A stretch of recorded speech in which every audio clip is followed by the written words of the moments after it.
Yes, hi, welcome to Do Warforged Stream of Electric Sheep. I'm Darren, I DM, and you lovely people can do your thing. I'm Amy, I play Isidora. I'm Ian, I play Rizbit Saltfield. I am the leader. I am Neil, I play Esme. I am the dead one. I'm Laura, I play Coda. Let's just do this. Okay, so when we last left our heroes, you guys had come upon a town. Flavor Town. No, you guys found renegade godhood man and all-round rapscallion Oliver chained to a tree and not feeling great. Kay lies before you, question mark, and Esme also lies before you, question mark, because Esme wanted to go and talk to the purple-faced sneaker that was protruding out of Oliver's face. So that's where we are. That's the TLDR hyper-condensed version. Yeah, guys, what do you do? That's the scene. I already said that last week I said I was going to check on Kay, so I'm going to try wake him up to get him to explain what is going on. That's fair. Okay, yeah, you crouch down, you're, I guess, go over to him, rush over to him, whatever you want to do, slide over. And you're kind of like, yo, okay, buddy. Can I have a listening perception check, please? Sure. I also said I was going to K, so can I? Yeah, of course. Yeah, of course. Yeah, if anyone declared anything and I'm not acting on it, just by all means remind me. It's perfect. No, I'm distracted by the just mess of everything. I'll try. Yeah, that's cool.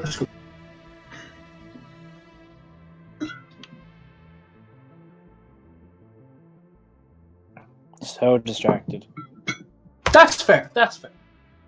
Izzy, you hear the faintest noise coming from his chest. It's kind of like a distorted breathing sound. It's kind of like gears and just not nice. It's just obviously his chest can't move. It's made out of metal. But there's a noise coming from within. Esme. Yes. Yeah, you wake in your bed. It's a new day. It's a new dawn. Good. There's nothing at your bedroom door. What? Hold on 2 seconds, because there's actual knocking at my bedroom door. Yeah, that's cool. We'll cut back then. That's good. That's good cutting. That's good editing. So yeah, guys. You all around. Kay, Izzy, do you relay the sound information to the others? I guess. I think he's alive. And then I'm going to give him a knock. Wake up! Do you mean you cast knock? Just open him. Ew. Open him up! No. I give him a slap. Schlep. As you do such an action, you hear muffled talking. It's distorted in the sense that you can't make out. It's kind of like if it's been reversed and it's just kind of far away, and it's just essentially you can hear distorted talking, but you can't understand it. None of you can. It's not a case that it's in a separate language. But as Izzy kind of slaps, he's like, "Yo, buddy, get out!" You see kind of shadowy figures, as if shadows are being cast by a humanoid, have essentially started to fade in, all around Kay, and they're all kind of standing over you guys, who I'm assuming are kneeling down beside him if you were investigating the prone man. So yeah, they're kind of I guess when you go to slap, or when you do slap, they're kind of reaching at you to be stop. Now, do these look like the shadowy figures that we saw in the village with all the holes? No. These are kind of just genuine shadow. Well, I guess the ones in.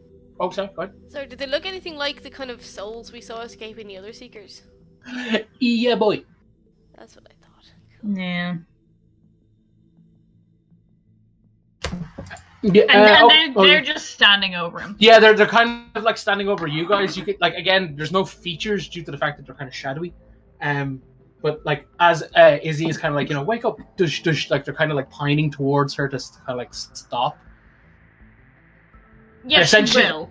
Yeah. It's okay. They're not saying anything. It's more a case of they're just trying to stop her from striking. Okay, if that makes sense. Yeah. Can I make any kind of I know he's mechanical, but he's also not. So I don't know if there's any role I can make to assess the damage and see if there's anything we can do for him.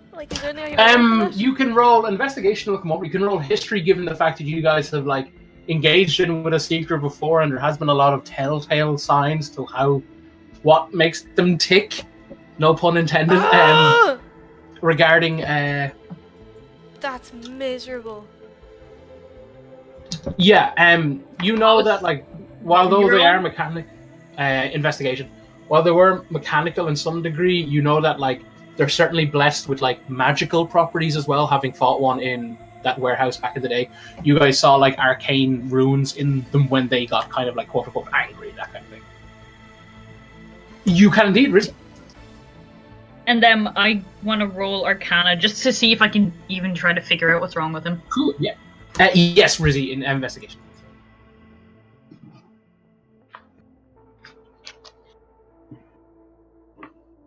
Okay, cool. Rizbit. Okay, so we're gonna go Izzy, Rizbit, back to Esme. Isidora, you like calling on your knowledge of like what you've experienced beforehand, and just general arcane. Yeah, because you see, the way I pictured it is like the arcane check to look over them is essentially checking them, but through like using minor magical means to the point where it doesn't burn a spell. Yeah, that kind of thing. So like, Izzy tapping into that knowledge and just the general arcane. Essentially, when she's like checking him over, like, imagine it's like kind of like a glowy touchscreen pops up on his chest, and it's an arcane rune that says lock. It says locked, like it's locked. That kind of thing. Esme, or not Esme, sorry. Rizbit, you, when you're checking over Esme, there seems to be no like blood wounds, cuts, or anything like that. You can see her chest is like going in and out, indicating breathing, but like, you know, you're kind of like, you know, over like, you know, Esme, like tapping her cheek slightly. You bitch, you lived. Yeah, like it's a case of she's not responding to your prompts, but like you can see her like stomach and chest going up and down, indicating breath. Esme. So someone's knocking at my bedroom door. Yeah, I suppose I should answer. I open it a crack. Yes. Before you was a elongated, skiddy, 12-foot version of Dearest Celeste. And she's like, Esme, you stole my hairbrush, didn't you? Esme just closes the door back open. As you dear. As you close it, you just hear like, Esme! And around the edges of the door, you see her fingers start to like slide through it, like they're really elongated, like essentially between the door frame and the door, like just sliding through it. And it's just like, Esme, the door starts shaking. Could I have an intelligence save, please? Yes, hold on a second. Yeah, of course. I'm so happy. Rizbit, you rolled fantastic. You are doing medicine to what is the route in which you wish to take, friend? It's sort of like the general feel for like how long she might be out for, or generally like what's up with this bitch. Yeah, trying to like gauge the seriousness of it. Yeah. Yeah, you like. It's a case of she's knocked out cold. Like the general kind of light waking up mechanics, you know, clicking your fingers, shoving her, like, you know, light slaps on the face kind of thing. They are doing to like she's out like stone cold. You reckon like the next step up would probably be like a hard slap or was it smelling salts? They're the thing, aren't they, to like wake people up? That kind of thing. It's a case of like, we need to elevate this motherfucker. Like she's not unconscious due to like say 0 HP in terms of game mechanics, that kind of thing. Yeah, cool. Esme, a 15. Are you not trained in them? Because you're a rogue and all your stuff is. No.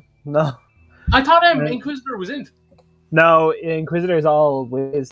Lads. Oh, I thought rogue saving throws were dex and int. Hold on, record scratch. The DM walks on and wait, like, hold on.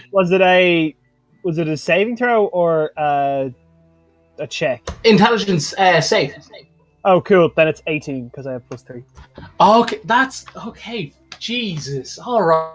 Because I was like, oh man, this is great. This is already off to an amazing fucking telltale. Okay, yeah. So, Yeah, your case of like, you're stepping back, not out of fright, but it's a case of like, Jesus, Celeste's gigantic hands are just coming through the door. That's not right. And she, like, you see the doors kind of rip like from its hinges, and like as the door comes up, the walls kind of like come up with it, and it's all kind of like breaking away. And you just hear like Esme, but it's almost like the int save triggers, and she suddenly starts to like fade away. Kind of like breaking away slightly, and it's fade again. Like you just hear her like crackling voice, like you just like, where's my hairbrush? Like fade into the distance. Esme, you find yourself in a hallway, a familiar hallway, the hallway that like essentially connects the bedrooms. You see your parents' bedroom door is open at the bottom, and you just hear your dad being like, "That's not thinkable, I don't imagine." No, like he's going off on one. He's like, "Where's Esme? Get her!" Like that kind of thing. What do you do? Well, I'm going to walk towards my father. Darren, just as a question, just a clarification. Go for it, buddy. Have I any weapons at all on my person? No, you're a good old-fashioned 11-year-old Esme. Oh, well, I guess. Oh, she's a baby! Yeah, like I guess in terms of Eladrin years, you're just like that. I don't know how it works. Yeah, I know. No, she's 11. Yeah. She's literally, we'll run with. She is an 11-year-old, so that's fine. Yeah, that kind of thing. You're like in that age gap. So hold the phone. But yeah, guys. Izzy, Coda, you guys are kneeling over Kay. Izzy, you've seen this like locked. Coda, it's a case of like Izzy's not the only one. You can see it. It's just like Izzy knows. It's essentially like she knows what she's doing. That kind of sense, I guess. But yeah, you see it too, and like you would know this. You guys would be familiar with this meaning locked. So yeah. Well, the last time we saw one of those on a Seeker, they became unlocked and went into like Super Saiyan murder mode. So correct. I'm not gonna touch that. First. I want to like look up at the souls, I guess, and ask them, how do we help him? They all start like in unison speaking. Again, it's kind of like warped, distorted, reversed. Kind of just can't hear it. It's like a really bad walkie-talkie, that kind of like scratchy voice. To the point where like they're not speaking it like a language you guys don't know, or it's just straight up like flipped dialogue. It's just a case of you can't communicate, like you guys don't speak a common tongue, that sort of thing. But they're kind of like all yelling at once, and like they pick up that you guys clearly can't understand them. So like one of them starts kind of like leaning back, and the other one starts like indicating like basically pulling out this individual. They're it's essentially charades with shadows. And they're pulling. Sorry, what? They're pulling at the chest. They're kind of like hand goes to the chest, or like gesturing like out, like kind of like two hands are going open to the air. They're kind of going up, and they're pointing at the chest, and like that kind of. So they want us to open it. Possibly. Rizbit. What? Can I have a You cannot. Oh shit! Oh, Ian solved the puzzle. Bravo, Ian. Thanks. Two levels for you, friend. Excellent. Grand. I'm going to put that into Dex. Rolled onto a 15. Can I have the 15, please? No. I see. I went to move the mic and I can't because it's over there. You don't need to read. I don't know why I went Scottish there. You don't need to roll anymore, Ian. That 6 is going to do us fine, buddy. So, Oliver's hanging head shoots up, and he locks eyes with Rizbit. Who, again, Rizbit, you can see him quite close because, again, you're with Esme, who was only a couple of feet away from Oliver at the time. You see, yeah. I've never met Oliver before. Oh, I never thought of that. Correct. You have no idea who this little snot-nosed punk is, but he's looking at you. You see like the small kind of crystals are like around his eyes, kind of like where like if you had like say black bags under your eyes, that kind of thing, and they're all kind of like it's all kind of like he's basically got black eyes if he'd been punched a lot, but just where you would have bags under your eyes are kind of like these tiny small crystals are forming, and his pupils are kind of glowing purplish. When he looks at you, you see a seeker's mask with kind of weird line indentations. I probably left this out last week, so if this kind of is like, what? That's what. Or the last time. But yeah, it's a purple of a rich, deep purple mask, but it's kind of got like all these lines and dots on them and stuff in kind of like a white, like a little bit lighter purple, that sort of thing. And you just hear the voice just growl. It's like, "Oh, the holy warrior," and like a beam, like a little purple beam, just shoots out. I'm gonna say like the dex save is to essentially dodge it, but like Rizbit's kind of like, "Oh, this isn't going well," and puts his hand up, kind of thing. And is that okay? Is that okay? Just like assume. Yeah. Cool. Yeah, your hand starts burning like the palm of your hand, and there's like a weird sigil burned into it. And it's like you hear this like seeker face thing just be like, "You want to fight undead? Let them come." And you hear the ground starts to like shake, and you see like bony fingers start to crawl up. Can I have initiative, please? Okay. From everyone? So we're gonna do something fun, guys. Oh no. Please be just me. Please be just me.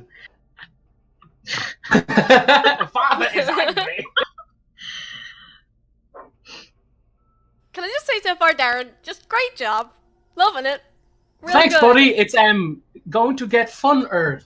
TM. So it's gonna essentially, Rizbit, you're rolling against the skeletons that are coming up out of the ground. The others are gonna be in. It's gonna go. This fight, Coda, Izzy, like that little pocket, and Esme, and it's gonna rotate like that. Is everyone content with that kind of like basically given initiative order? Yeah. Yes. I have no idea what background music to put on because 3 different things are happening at the same time.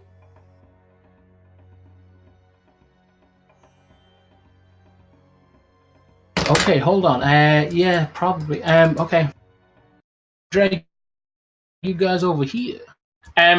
For like cinema of the mind. It's a case of like other skeletons have came up in other locations and the NPCs are occupied. Moving on. So yeah, guys, here we go. This is we go. I realize, Rizbit, you should be over here. Probably. But yeah, these skeletons like rip up out of the ground, and like your hand is absolutely on fire. This like brand mark sigil thing that's in your palm is like, I know you're resistant to fire, but that doesn't. Are you? You are. Yeah, you're resistant to fire. Yeah. That doesn't take the edge off, so to speak. It's not you're taking fire damage. Like this is just a fucking bitch. And the first skeleton's going to saunter up to you with its mighty great sword and take a swing at you. Can the others see this? Oh yeah, buddy. They are fully aware of the. Oh wow, this dude is. I fucking goddamn skeleton. Who are you? Oh, bitch. Have we had a long rest since I was last year? Yep. I had to leave last year. Everybody's on rock and roll full HP. Thank like God, full because I had nothing left. Oh wait, that makes up for it. Oh, yay!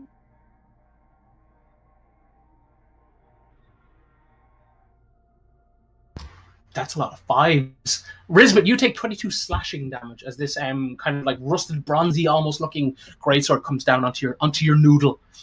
Cool. It is your go. I'm a slash right back at him. All right, buddy.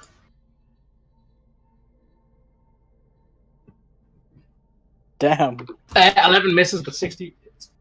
Cool. I'm gonna add my level 3 smite to this first hit. Might be a good idea.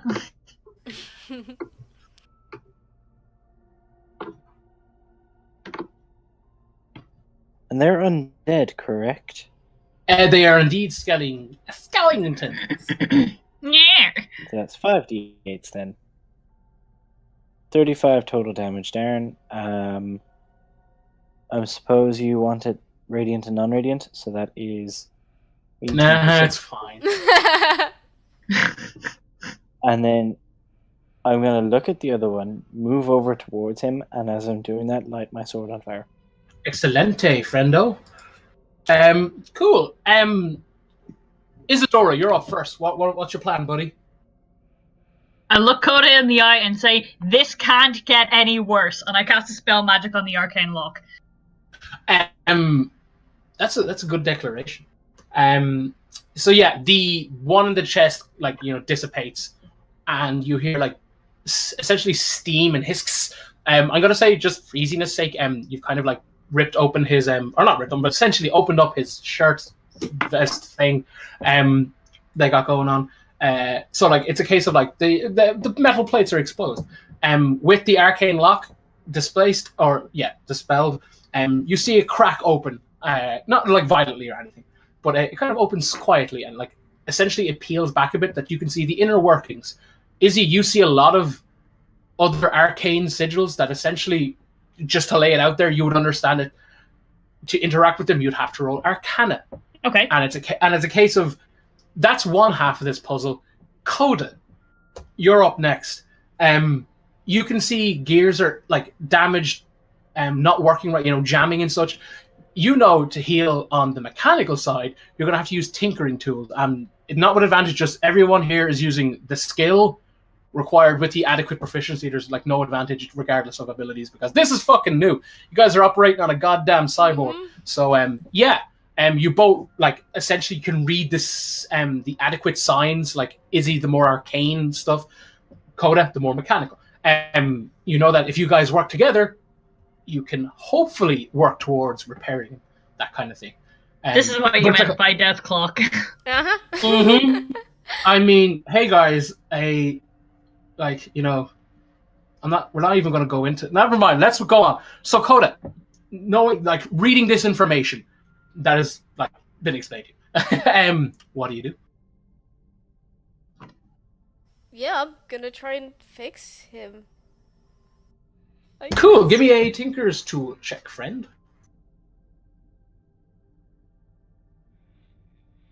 Tinker's Tools are int, right? Yep. Yay. Okay. Cool. Yeah.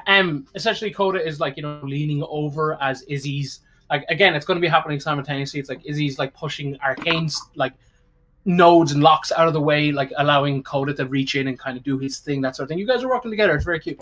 Esme, you proceed down the hallway. As you get closer and closer, you hear your father Elias yelling about how much money is invested in this, these war forts. God dang it! As you walk forward down the hall, like that, the rug underneath you kind of starts to go a bit sloppy, like sludge and tar. And you notice that the carpet is now Elias's big old head, and he's just kind of like, Esme! And you are essentially sinking into your dad's mouth. So can I have an int save? That is some Freudian shit. 2 seconds, please. Okay.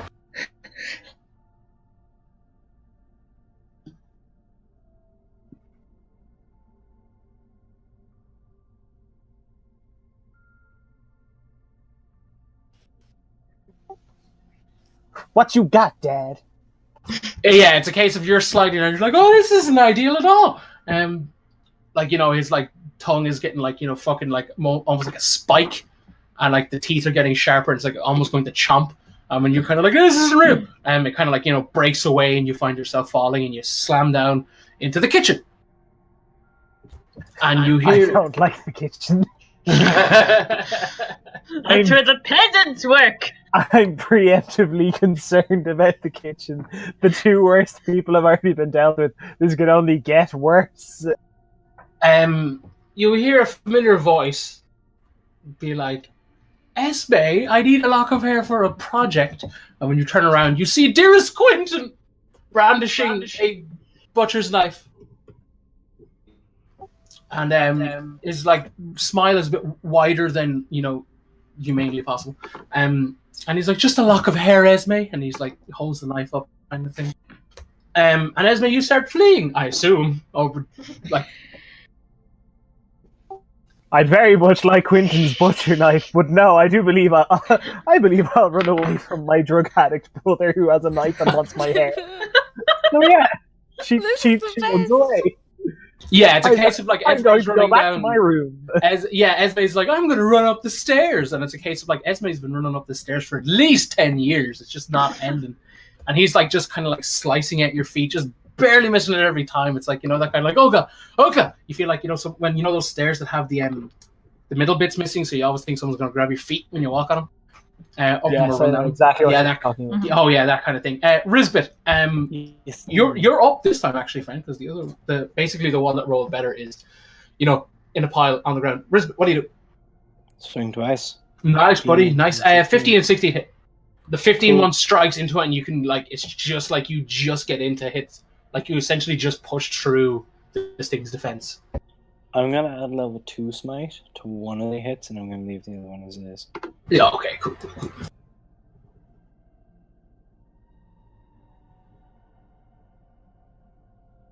That's a dice. 48. damage Whoa, there. that is nice, man. Fucking hell. Do you want it split up, or is he dead? Nah, it's fine. It's fine. There's no point. And is there any more? Oh my god! This one kind of like does the I have been slain falls backward thing that when they you need him to fall on like a detonation button thing in any movie that's badly written, and he falls down, and literally as this individual's back hits the soil, just hundreds of arms kind of roll up out of the ground, and they just keep getting bigger and bigger, and it's essentially a gigantic boulder of skeletons that has other skeletons that make its legs, and it's brandishing a really big fucking axe. I have a plan.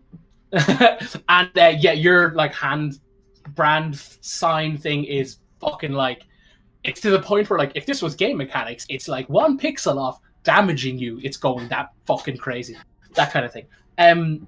So yeah, that's Rizbit gets everything he ever wanted. Yeah, I like to think Rizbit just looks back and he's like, "Hey, I don't know what you guys, I'm having a really nice time." Rizbit's just grinning. This holiday was amazing. I love the Red Forest. Forest. Isidora. First things first. I am going to cast. Oh, I always forget what this is. I cast Frantic Crescendo, so everyone gets Bardic Inspiration, and I'm going to use mine right now to try and decipher these arcane runes and get them sorted. Yeah? Yeah, it's more a case of Izzy's pushing them out of the way, kind of I guess like a Rubik's Cube. Okay, but you guys still need to roll for it. Yeah, and geez, yeah, it's still an Arcana check, but it's more a case of you're not deciphering them. It's more you're pushing them away in the correct order, so you guys can, right, okay. Yeah, you're essentially repairing the arcane side while Coda is repairing the mechanic. Right. Oh, nice! Isidora. Baby! Back at it again. Nice. Yeah, it's a case of Izzy's fingers are just going crazy. She is zoned in. Coda. Yeah, cool. I'm not gonna get 20. Okay, I'll use the inspiration though, just in case.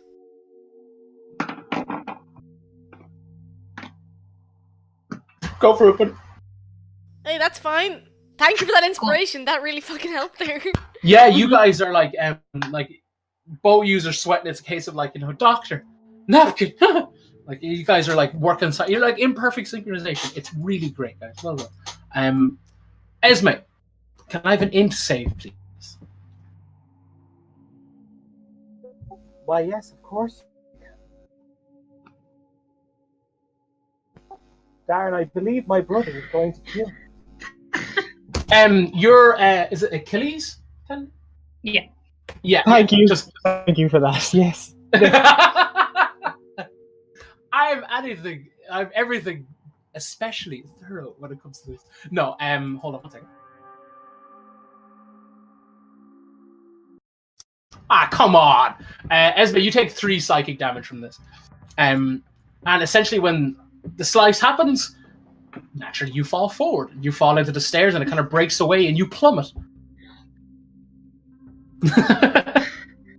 Quentin, that's not how this works. You smash down into the floor. It's the wine cellar. Oh, guess who's down here? Oh God! Please let it be Jeremy. It's your ma getting pissed. I know. Right on both accounts, you smell. Well, you would know, 11-year-old Esme wouldn't know the smell, but current Esme would, and that's who technically we are. You know the smell of death, decay, and rotten bone, and rotten flesh. and you hear the familiar creak of animated skeleton. And you just hear the familiar voice of Tessa. And she's like, Esme, come play with my new toy I made. Ah! Go away! And essentially, it's literally every chase scene from Amnesia in the wine cellar section. Like, dearest Esme has a lantern, and like you just hear like, nyeh! And like the scurrying of like, bone on cobble as like apparently an army of skeletons plus Tessa are hunting dearest Esme down. Rizbit, Yes. you're up, buddy. Oh, sweet. So what does Bardic Inspiration do again? You can add D8. To hit, but not down. To hit, yeah. Okay. So, I'm gonna utter my vow of enmity, which gives me advantage on my attacks, and add the 8 to my first attack.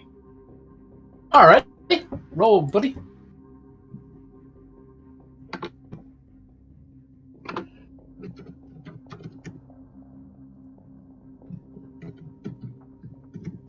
Sorry, I had to do the math.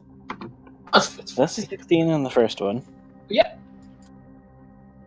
And the again, second it's a case of this thing is like dodging to the side, 18. and you just happen to swing into it, that sort of thing. Yeah, both hit. Cool. I'm gonna add 2 level 2 smites. Kick his ass.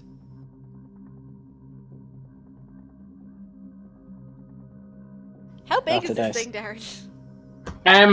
On the board, it's pretty big, but it's more like a giant creature, I think, because a large is it's probably more like a giant. It's pretty big. Even then, I think technically its size is 59. That's deadly. Thank you, Ian. As always. 40 radiant 40 radiant. and 19 and everything else.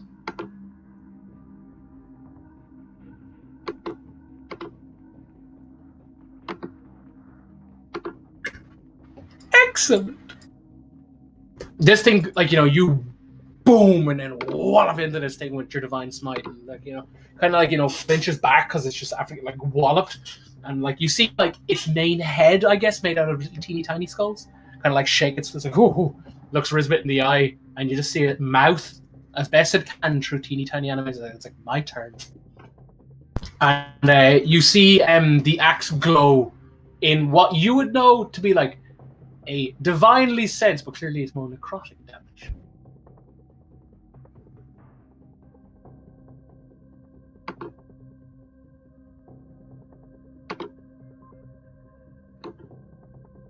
So a 12 and a 24. 24 hits Des.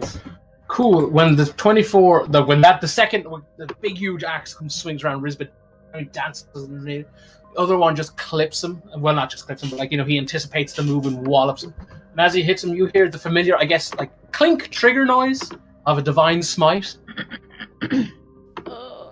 Whoa. It's a paladin fight.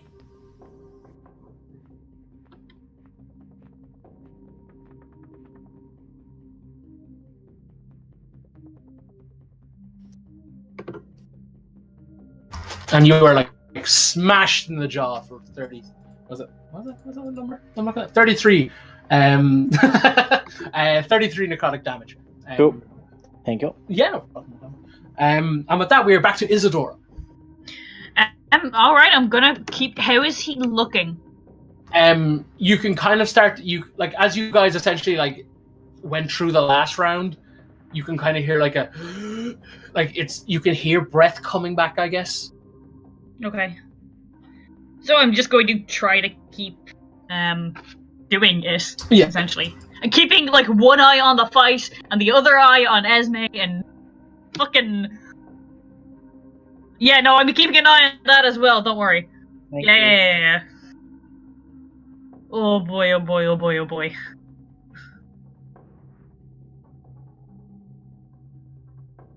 Oh, 21. Yeah, fucking Izzy with the absolute Oh shush. You think that's gonna Izzy, yes, you again are pushing everything away back into its appropriate place. That kind of thing.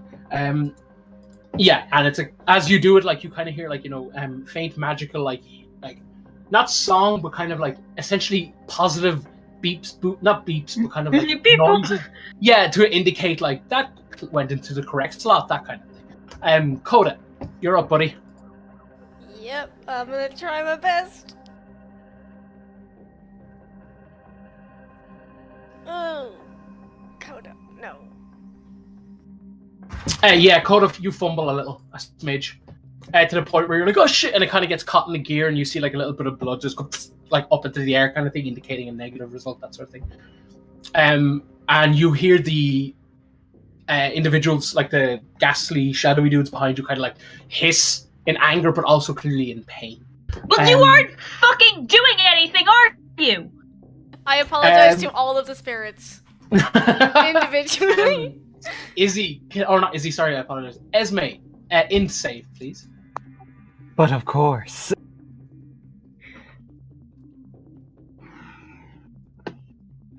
Tessa, leave me alone.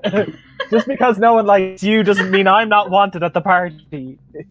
Esme's yelling this, like looking over her shoulder, like hee, and slips on some wine. And like kind of like, goes there. It's like, oh boy, oh geez, trying to climb away. And it's a case of like, dearest Esme is swallowed whole by like the sea of skeletal individuals, while a cackling Tessa looks on, kind of thing. This doesn't look great, I'm not gonna lie, guys. Maybe Esme is dead. You take 4 psychic damage. And the floor gives way, the cobbles break away, the wine cellars, like, shatter, and you hear all the bones crackling, you hear Tessa, and Esme slams down into a essentially what looks like a boudoir? Is that like the kind of boudoir? Yeah. Oh, yeah, no. is that the And the again, you're kind of like, what are the I always call them like those changing things where it's like, the weird, like people just walk behind them, get changed kind of things. Yeah, the screen. Yeah, there we go. Those, like the dressing screen kind of thing. And you see like kind of like almost like spider legs, like the fingers kind of come up over it, and you see like really long red nails. And you're like, honey. And you see like the familiar eye of dearest mother Nilo, Phoebe. Man, I forgot her name is Phoebe. Yeah, kind of like almost crawl over the screen like a really 12-foot elongated spider of herself. And she's like, come here, honey, give me a kiss. And like her lips get like, essentially she does that like face, but like when she does it, like the lips kind of come out like really like, long. Yeah. I love you too, Mom. Bye. She runs away. That's cool. Yeah, it's a case of like Esme's running down the halls, and like as she turns a corner, it's like the floor rotates, and like she's kind of like running along the wall then, and like the mom is kind of like, like all 4s running after her kind of thing, and she's like, Esme, like just, like, just shouts, snarling. I hate whoever built this house. Goddamn artists. But yeah, it's a case of like as Esme rounds the corner, like she skids on the mat kind of thing, and all of a sudden she's definitely running along the ceiling, and the chandeliers are hanging upright as if like gravity wasn't affecting in like as it should be in quotations, that kind of thing. Rizbit, we're back to you, buddy. Cool. I'm gonna try and smack him twice again. Cool, man. Cool.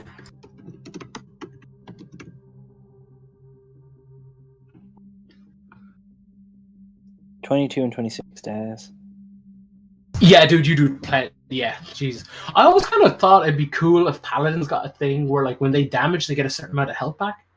Because that's all you always get that skill in video games, and I always thought like paladins should get it at some point. Maybe they do they? Is there like healing smite? That's probably a thing, right? I have no idea. I haven't looked at paladins or 5e properly. I don't know. Jesus. Damage, Derek. Nice. Look at all those 8s. That was 2 level 1 smites, by the way. Murder it, murder it, murder it, murder it. Like this thing is like, like boom, and you're like, you jump up, like kind of like do that like leaping like downward attack and slice its axe clean in half. It shatters, and like you see necrotic damage just explode everywhere. Not to the point that it knocks you back, but Izzy and Coda can see like beams of necrotic energy like whiz past her nose, that kind of thing. And it's like, this thing lets out like one of the like essentially in my head it's the Godzilla roar. That stock thing that's in every piss thing, but it just grabs its own arm and just rips it off, and it's kind of just like brandishing it like an improv club, and it's gonna swing at dearest Rizbit. Oh god.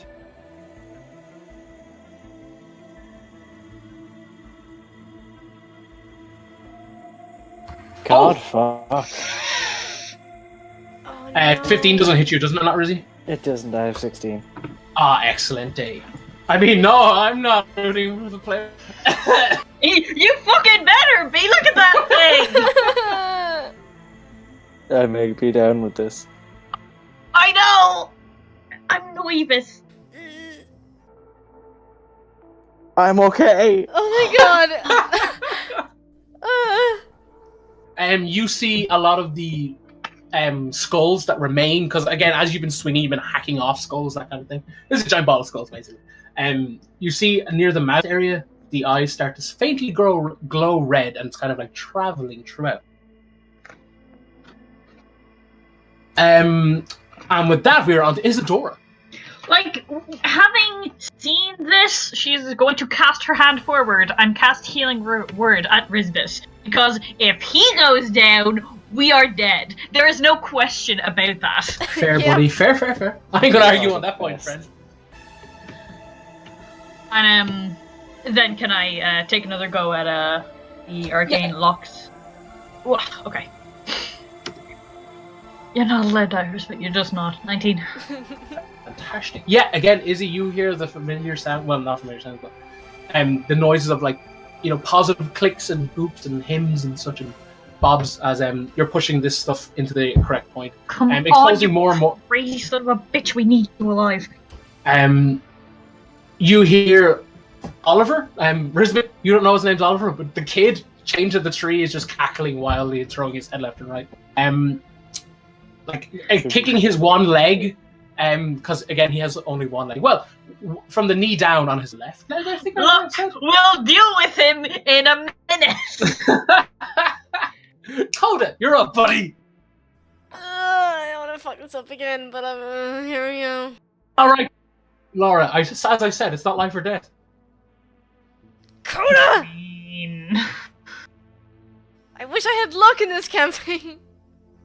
Coda, you don't really have time to react to the shit, because you feel a choking sensation around your neck as essentially the specters around you are kind of dogpiling Coda in kind of trying to pull him off kind of thing.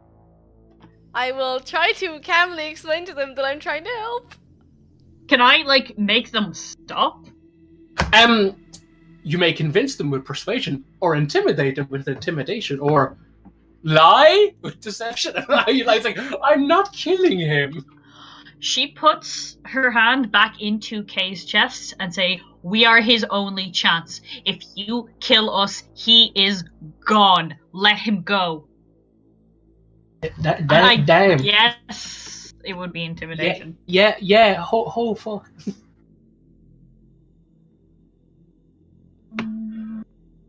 Yeah. Ugh, that's not great. Most of them reel back, and the one on Coda is kind of hesitant. Can I try and reason with it, or am I being choked to death? Yeah, it's just a case of you guys have a reaction to do so, and regardless of how it rolls, we're going to jump to Esme kind of thing. Wait, so I can use a reaction, yeah? Or that was the reaction.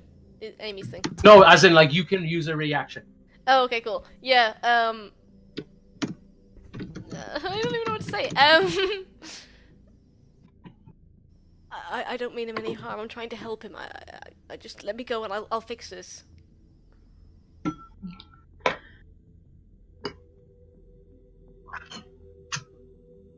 I have to roll? Of course you do! Persuasion, buddy.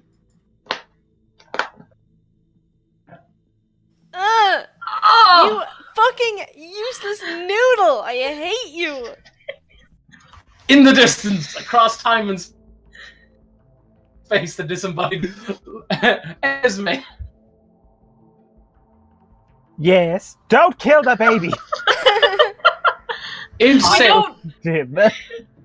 Yes. in save, dearest Esme. Oh. No. Yeah, say that again. Intelligence save. Neil. Oh, sorry.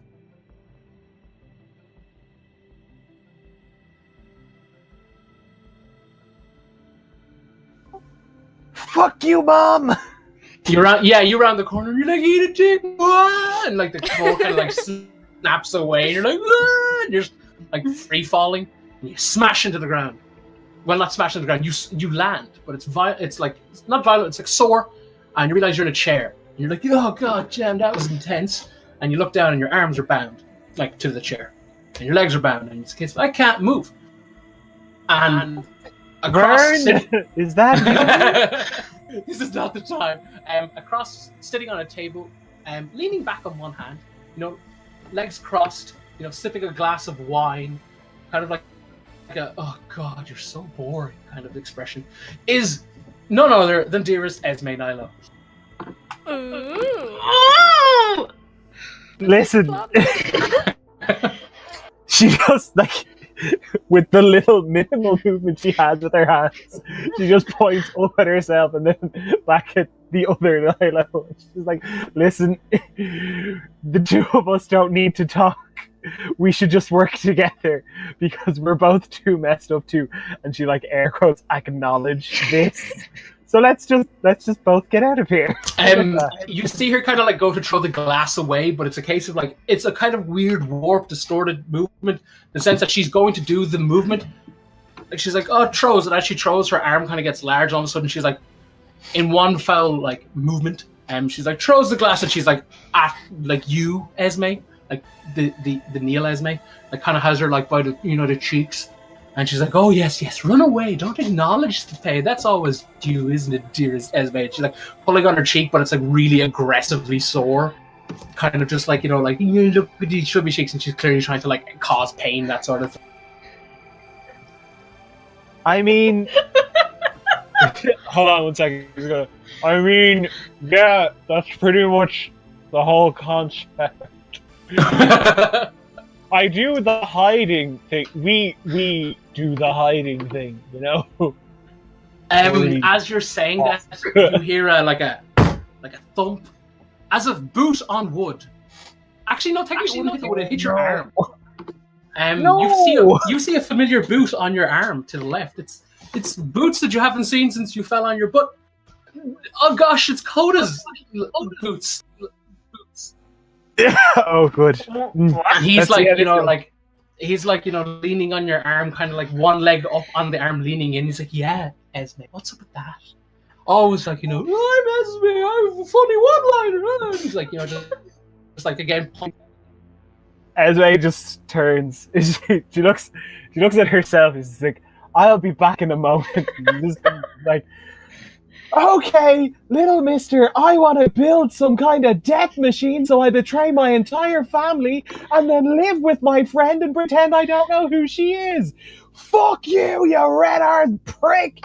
And she's like, and then she just turns back to herself and is like, now, is there anyone else who would like to speak to me that you're going to invite? In all fairness, Coda was not a good choice for this. No, absolutely not. Like anyone else. God. I imagine there's more coming. Ye of little face. Guys, Rizbit.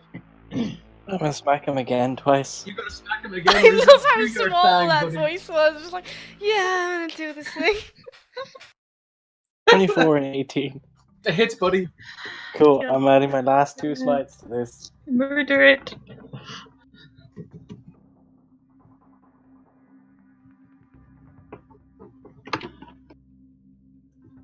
Friends. Damage, Darren. That is fucking delicious, one would say.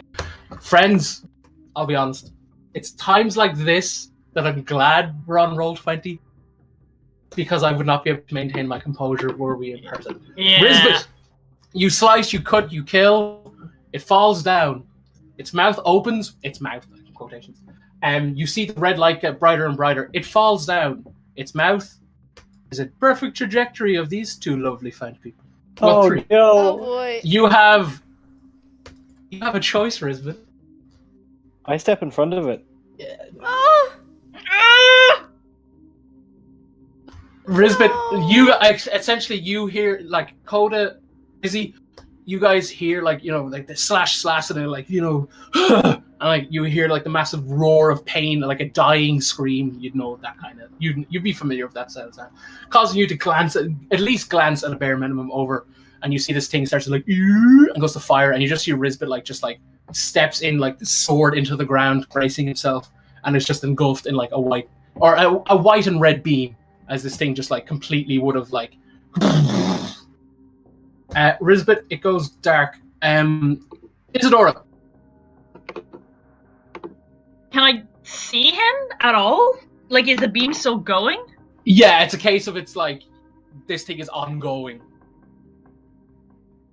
And can we like see Rizbit at all? You can see a choppy silhouette of Rizbit like bracing the sword kind of thing as this beam like beats into him and the sword.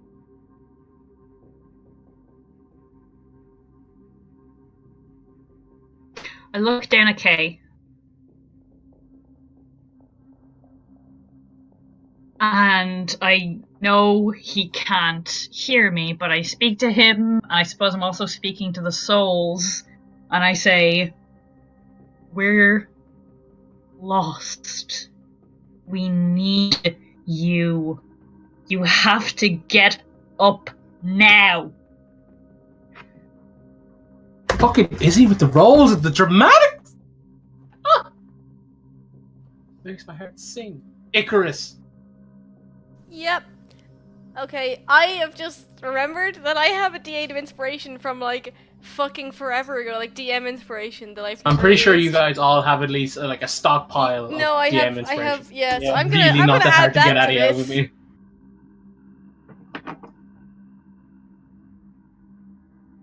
Oh, that one really helped me. Fucking hell! It's a hey, ye of little fate. It's okay. Yeah, like it's not a clean job, but like essentially you're catching up with like Izzy's side, I guess. Again, I don't mean to do it in comparison. It's just like it's the only way I can think of like articulating it well enough that it reads well, that kind of thing. But yeah, it's a case of like you're seeing gizmos in the right place. You see like cogs match up again and are spinning, and you can kind of see what call his heart, that area. You can see it starting to beat at a reasonable pace. It's like you're alive, that kind of thing. It's not perfect. It's like you hazard, like it's like we're nearly there. Almost like if you have another round to do. That kind of thing. Esme, can I have an int save, please? No. I mean, okay. Send more people. I'm ready to read the entire party.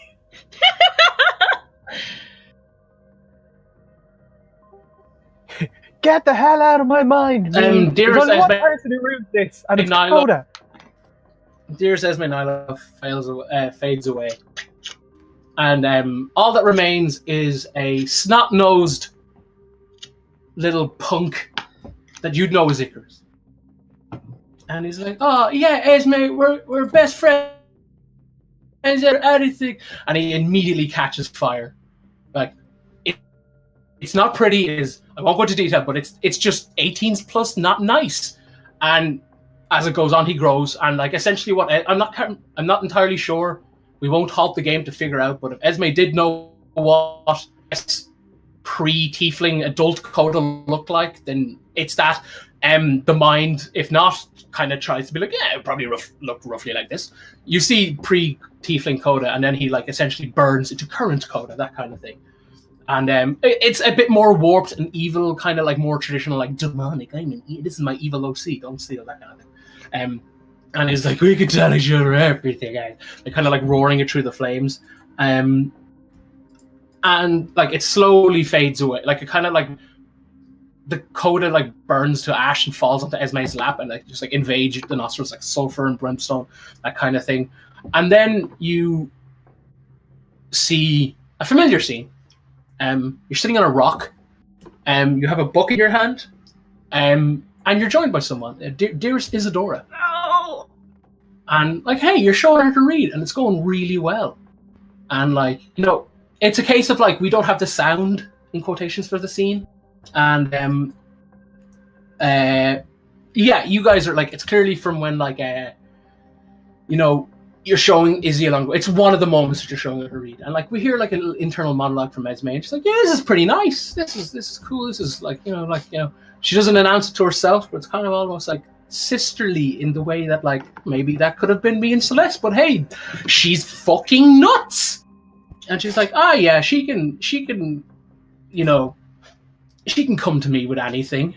And as Esme's like thinking that aloud, you hearing this monologue, like Izzy essentially again burns, like the Izzy that is the like the elf burns away, and there's just the machine. And can we have a int save, please?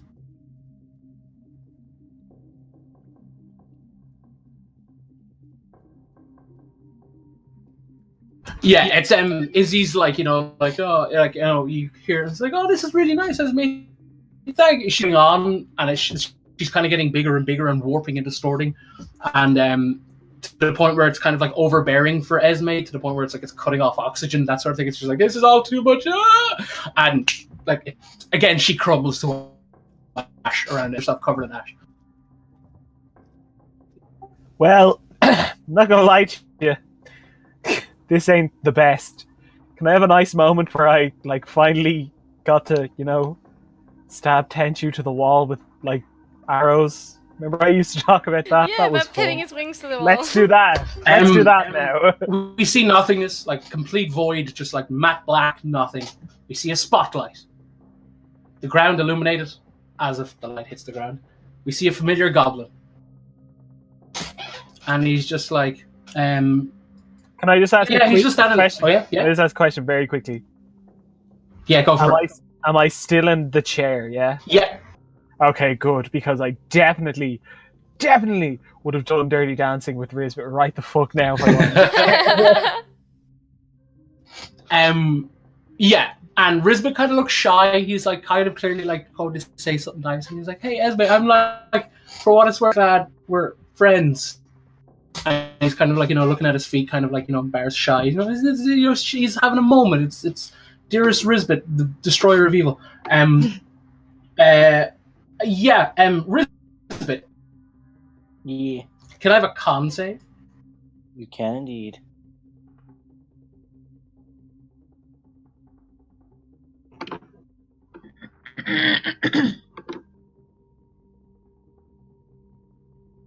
Oh, I hate 3D dice. That terrified me.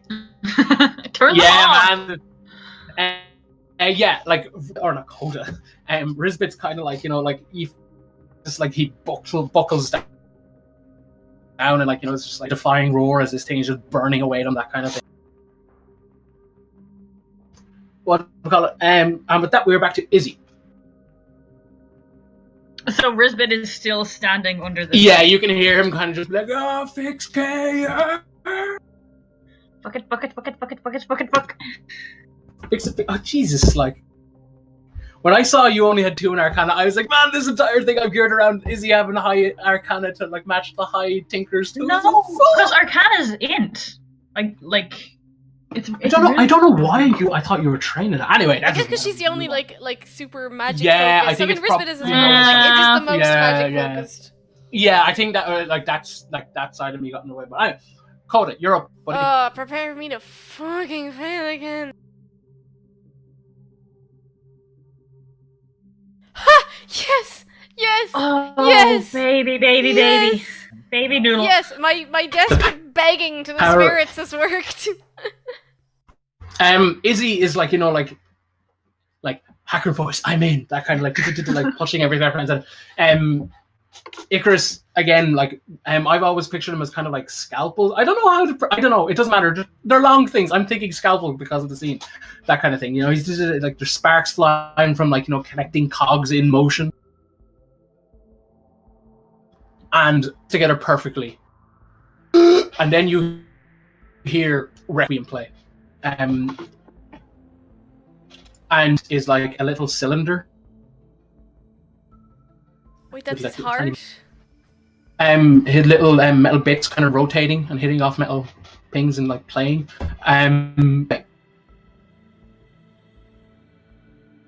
Did you call me?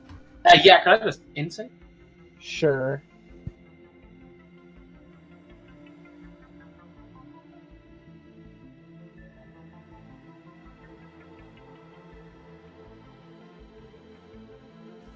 There you go. Rizbit dissipates. His one is the least like malicious. He just kind of like kind of nods and it's like, oh, I just wanted to let you know I'm glad we crossed out. And you see like 10-year-old Esme, that kind of thing, and she's like, oh, they all lie. Coda lied. Isidora lied. Rizbit's probably a fucking like horse or something. And she's like, and the best liar of all's always lying about her feelings. She's like walking towards like that, and she's like, oh yeah, just say something funny, Esme. Come on, give us a one-liner. I was definitely gonna read the fact that a 10-year-old's talking to me about maturity. You ass. And she's like, classic Esme, is just making jokes. Can't look the devil in the eye. Oh. Never change, sweetie. He's like, never change. You'll end up dying alone like the rest of them.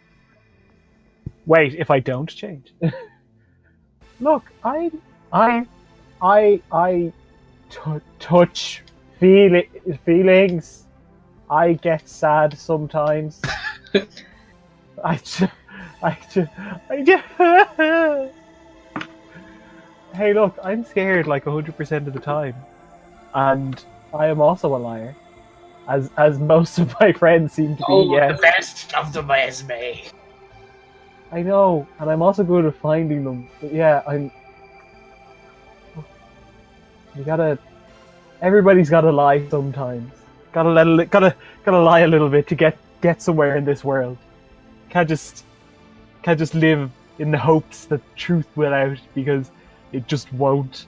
Because if there's any proof of the fact that truth isn't the resolution to all things, that the good things don't just happen because you want them to. It's this shit heap of a world. You hear her voice kind of like change, and she's like, that may be the case. You can justify it whatever way you want. Lie, because that's just how the world is. To see some truth in the lie, but you'll push them all away. And like as 10-year-old Esme is saying this, you see like from on her right shoulder, you see kind of like a hand, kind of like essentially like creep down, like that like 2-finger crawly thing, like boop, boop, boop, boop, that sort of thing, like down her shoulder and to her neck, and it's kind of like gripped her neck, kind of thing, and like essentially like a choking position. Hey, you leave me alone. Hey. And essentially, you hear like a slow chuckle, and like the light comes up enough to the point where you can see the humanoid behind 10-year-old Esme, and she's like, Esme, and she's like, don't tell me how to do things, like mother knows best, and she's like essentially crushing the windpipe of 10-year-old Esme. Before you, Esme, is a 8-foot familiar jacket wearing purple seeker. Okay, you want me to? Can I stand up now, please? I don't know who this is. Yeah, I cannot remember. You've essentially. It's a case of like, I stand up. You see, and you realize I've been standing the entire time. Okay, he just stands up and is like, okay, listen here, you. You want me to get in touch with my feelings? I'm feeling rage, unbridled, unquenchable rage, and I'm going to suggest that you get the hell out of my way and get the hell out of Oliver. And you know what's going to happen if you don't? I'm going to come back in here, into my own psyche. I will face every single one of my demons you think you can throw at me. Because, you know what, Mom, I ain't scared of no shit when it's just some tin-faced, worthless purple fucker. Now, fuck you. Let me go. Let everyone go. Fuck off home. We killed your husband, father. I will probably kill you too. So don't do something stupid. You hear a snap Won't go into details what it is. You can probably imagine. Please, Esme.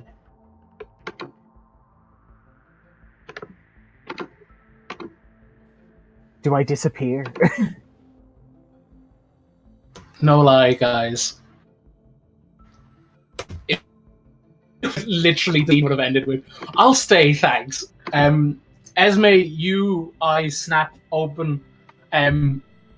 You see the familiar sky above, edges of trees in it's sort of like that sort of thing. Rizbit, you essentially like you don't need to roll anything.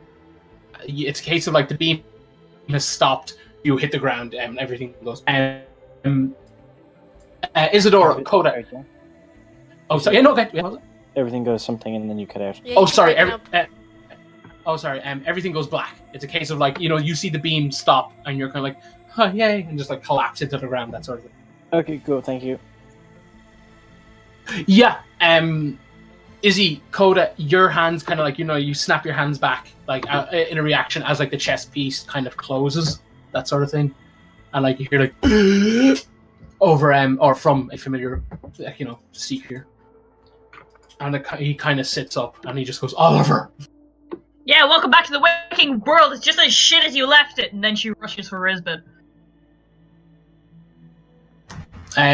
As Kay gets up and like stumbles towards Oliver, you hear him mutter, like, not in like an ignorant way, but it's more a case of like he's clearly, back from the dead, that kind of thing. Like you just hear him like as he steps forward, he's like immediately like all attention has gone to Oliver, that kind of thing. Yes, you're running to Rizbit. What is your intention? Esme, you're also lying on the ground facing upwards, but you hear everything kind of around you. Well, I mean, he passed out, right? Yes. To heal him. Cool. So I'll roll. Well, there's no point doing healing word because I'm right up next to him. I'll take care of that anyway. God.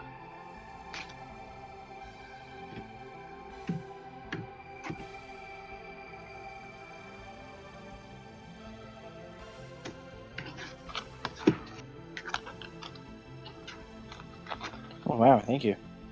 Nice. Yeah, Rizbit, your eyes snap, like not snap open, but it's a case of like, that hurt in the morning.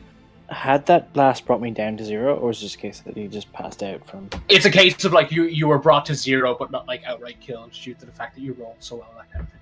Okay, cool. Thank you. Yeah. Esme, as you're kind of like, like letting it, like kind of like, whoa, what happened there? You see like a familiar horn face kind of like coming to view. Esme just lies there, and then she rolls her eyes back in her head and starts pretending to have like a fit. And then as Coda gets closer, she puts Coda in a headlock. And she goes, "Hey, guess what I just saw? I saw you as a child, and then you got set on fire because someone wants to emotionally destroy me. I'm very unhappy right now. But also, I'm happy you're alive. Also, hi." And then she gives him a little smooch on the forehead. And she's like, she like steps back up, releases Coda, and she looks towards like Kay and like Oliver. And what am I seeing with Kay and Oliver right now? Oliver still strapped to the yoke, and his eyes still in the same thing, and like he's like, "Hey, she's in my head." And Kay grabs him by the back of the neck, kind of thing, and like both their foreheads are together. And he's like, "Say it." And like Oliver's like, "There's no strings on me." And he's like, "Louder." And he's like, he just gets him to like essentially roar it. And like Oliver's like kind of like grits his teeth, and you see like blood pooling in his mouth. And he's like, "I'm accustomed to pain." And he's like, yeah, and like you just hear Kay laugh. And he basically, guys, Kay's right arm.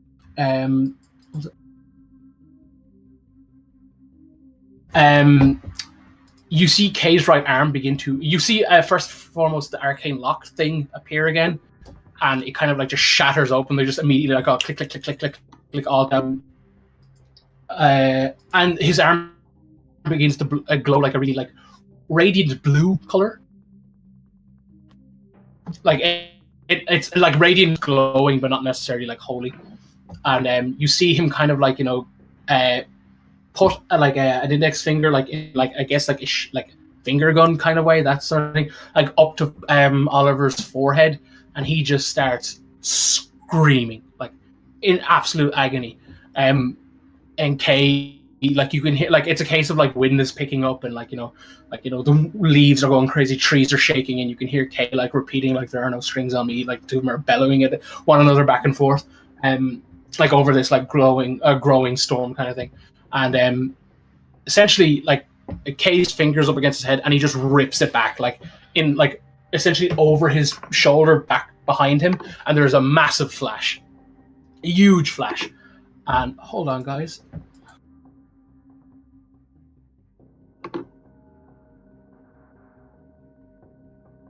Right, they're gonna go. So the first one is Izzy, second one's Rizzy, third one's Ezzy, and other one's Icky. To hit. Yes. What's hitting us? Yeah. I just needed to know if it hits. Does it all hit? No, it misses. I doubt it hits you, probably. Yeah. 2 points to Esme.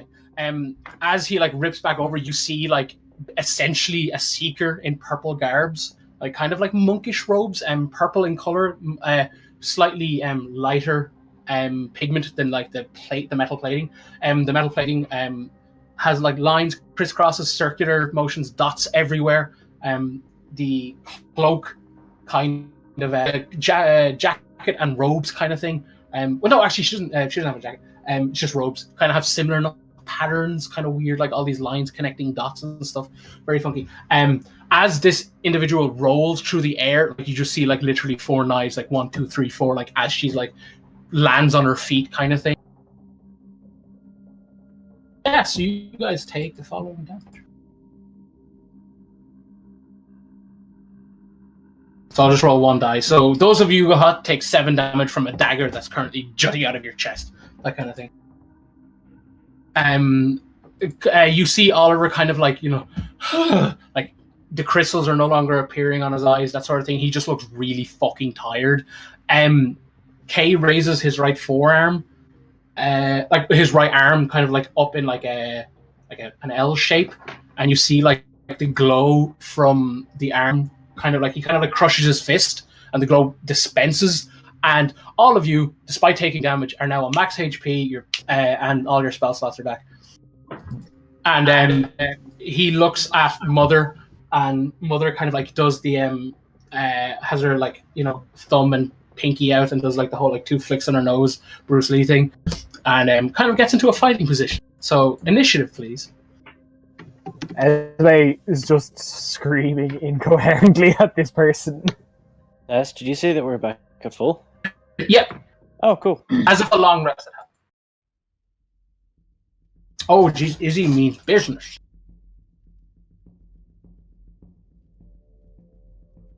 I accidentally deleted my token by mistake. It's dead, guys. Okay, 1 sec. It's gone.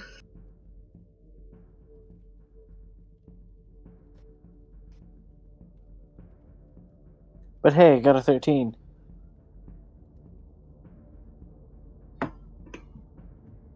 Okay, hold on. Let me do this, Ian, and I will put you back on the board then. Thank you. Sorry. That's not the problem at all, man. I love this Seeker design. She's really cool. Yeah, you guys are unfamiliar with them, but we know them as star charts. Are kind of like burnt into the forehead. Oh, that's so cool. Space Seeker!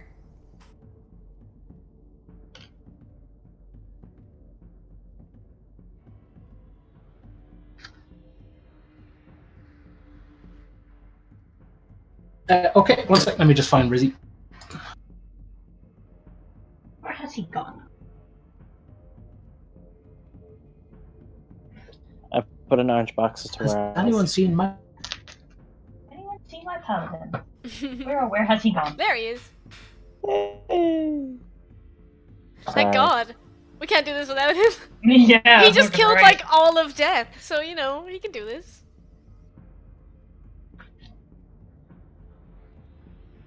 Yeah. Okay. So, this individual is like kind of chuckles, And she's like, "Oh, you always were an optimist, K9." And he's like, "That's not my name." And he kind of gets into a fighting stance. Starting things off, Izzy.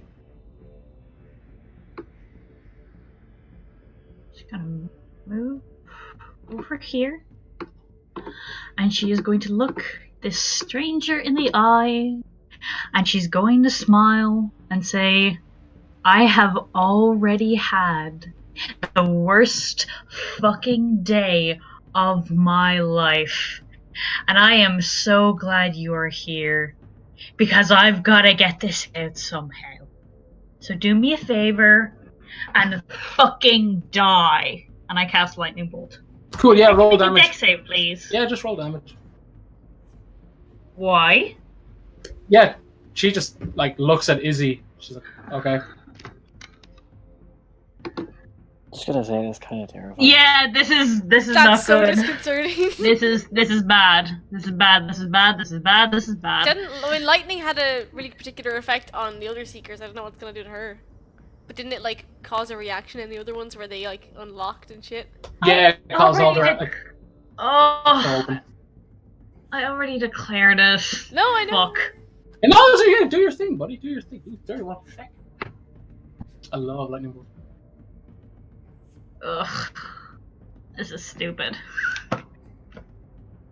Yeah, this individual like hands, just and like looks, You're and as this breaking lightning up bolt there, come, Sorry, what?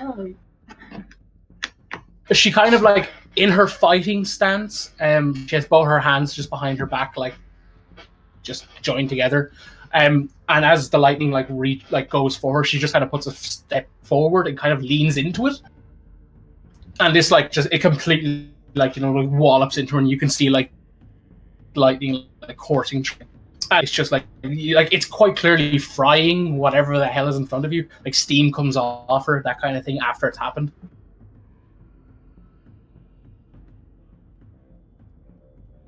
And with that, oh, it's her. Sorry, actually, no, that's to do like Sorry, Darren, you bonus keep action cutting to- out. You're No. No, I don't. Okay. Sorry, I had people just pull up to the house, so I think it's my router reconnecting to 10 million phones.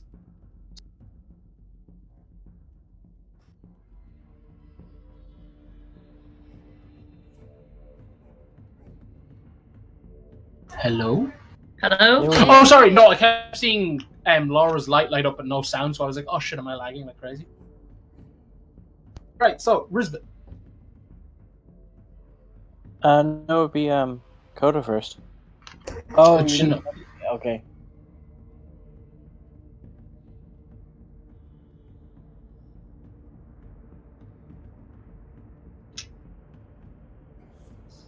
The 29 and 27 missed, Darren. Damn! 21 hits though. Can I have a dex and a strength save in that order? Does 21 miss you? No, because I'm in that like shitty armor at the moment, not Oh my plate yeah. armor. Shit.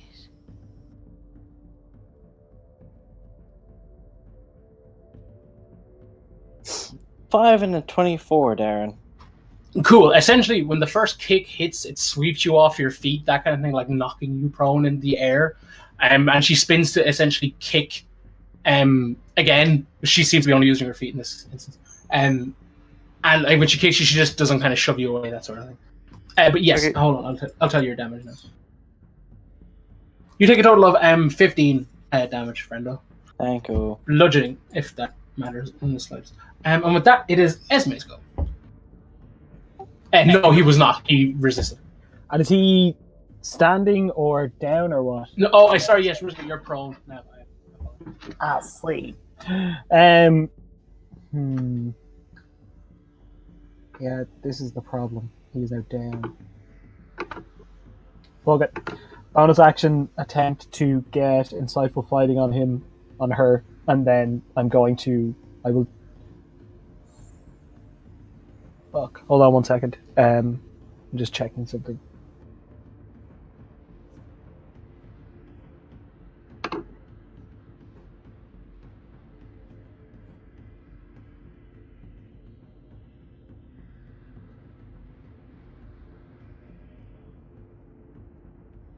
Nice. Oh, perfect. Fucking beautiful. This session, man.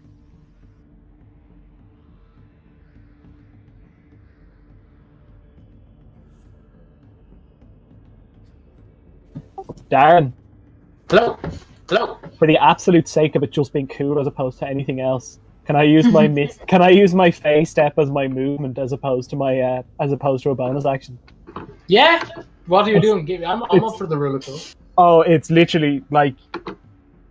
Please consider the following. Esme, she like reholsters the rod of Pelor. She takes out X's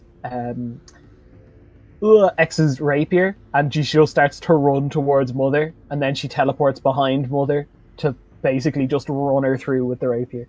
And I know that's probably not what's going to happen, but that's what she's going to attempt to do. That is so badass. Literal nightcrawler move. I mean, that explains the entire fighting thing because you're psyching her out, like you're running and then you just like... Literal anime strike. Pretty much, yeah, it's pretty much an entire Very cool. anime strike.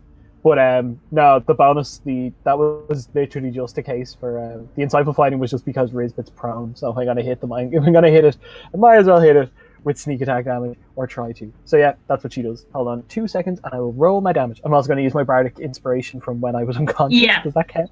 Yeah, I'm gonna use that. I'm saying it 10. And Amy's word is law here.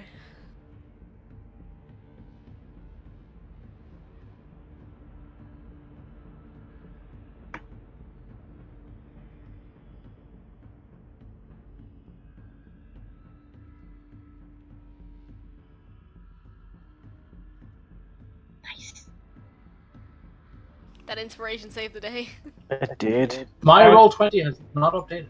I got an 18. I'm refreshing roll 20. She rolled a 2, but she rolled an 8 on the inspiration dice, so it brought it up to 18. Nice. Today on Lore describes dice rolls. Yeah, hold on. My roll 20 has just been pretty weird.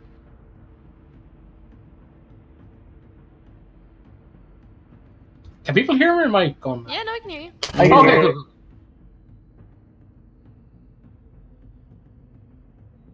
Guys, I just fucking love this session.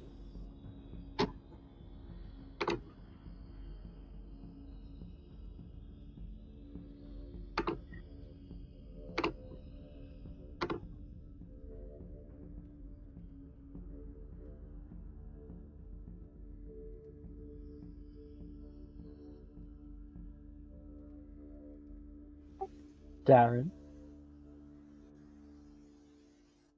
Anyone? Yeah, Hello? okay. Neil. There we go. Is Darren gone? I think Darren's I gone. think Ah! I just want to know if I can actually roll damage. so.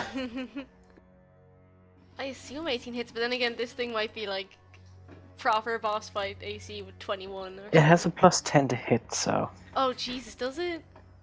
Yeah, it Oh, I rolled didn't even 19 and know got that. 29. Fuck. Darren's Yeah, dead. Darren's dead. Oh. So I say we win the battle. Oh, cool, and Amy's word is law, as we've established, so that's, yeah, we win. Cool. Esme's fucking dream sequence. Can we just appreciate that for a second? So That good. was amazing. So good. Literal bullying. That was, no, so cool. Darren? Roll damage. Hooray! You not see my comment, Darren, that we won? Oh yeah, Yeah, nice that we won. I ignored it. Oh. That's a decent outcropping of damage there. That's pretty much Yeah. literally if the 2 one fives and a was 4. anything else, that's pretty good. He just like stabs through. He's like, they're gonna call me the motherfucker. Oh! There's 20 hits your AC. You know, Oh yeah, it does. Yeah, it does. Esme essentially, like, you know, anime Misty steps behind and like Backhands pushes into the the rapier through, and as the rapier, like, I guess pierces her like skin armor, whatever you want to refer to it as, it's as if Esme has literally punctured a cloth that's hanging up. Like when it's as if she's poking through like a duvet that's hanging up on a washing line. Like you see Rizbit warp and everything as well, that kind of thing. As it's like she's pulled the like screen down, and as this is like registering, wait, what? You see like basically a very angry knee swerve up to your right and hit connect in the jaw. You take 6 bludgeoning damage. With that, it is Coda. Cool. I'm going to shoot her in the face. We got our ship back, so I'm going to use 2 grit points. Cool.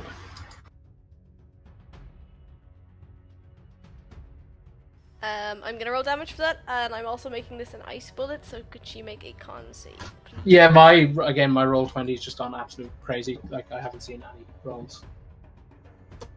Well, I rolled a 24 and a 22, so I assume those hit. She's lying. Darren, are you there? How did he go again? No, I think Darren's dead. Well, I rolled my damage anyway. Well, let's just murder her anyway. Let's see where we go I with mean, that. if an 18 hit, then a 22 and a 24 definitely hit.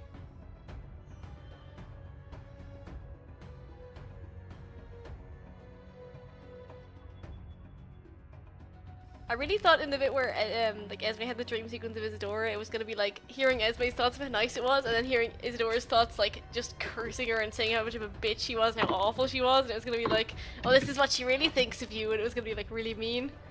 Oh! That's what I thought it was gonna happen. Yeah, and can she make a con save, Darren? Yeah. Hello?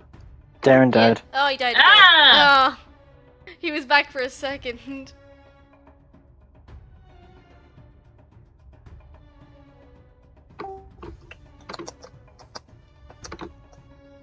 I forget what my Tinker's DC is for this con save. Oh shit. I think it's... Oh god. Guys, side note, did you know that Sarah Jessica Parker, co-star of the 1993 hit movie Hocus Pocus, would later go on to find out that that her great grandmother was arrested for witchcraft? Like literally. That is a fun piece of trivia. Best. Yeah, I know. I enjoyed that.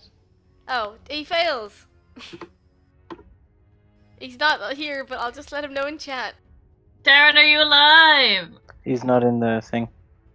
And there he is. Yeah, I think it's just because literally everybody showed up at my house and there's something deep now. What does okay, so it was an ice bullet, and if this does take effect, I don't know if it does, but her speed is reduced to 0, and she can't take reactions, and she can't heal. Ooh, neat. Is that all? I wanna... Nah, fuck it! I action surge. One more grit point.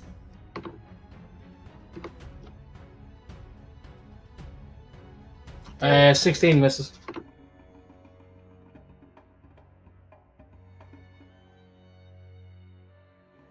Uh, 21 more damage. That is 61 damage total and the ice thing. Neat! Rizbit. Okay, I'm gonna stand up, Okay. and then I'm gonna use the magic thingy with my sword to give everybody advantage on their next attacks. Nice. Does that include me? I think we said it did not. Because the fire goes to them, not you. Yeah, that was it. Thank you. So, I'm just gonna try and hit her mother twice with my greatsword.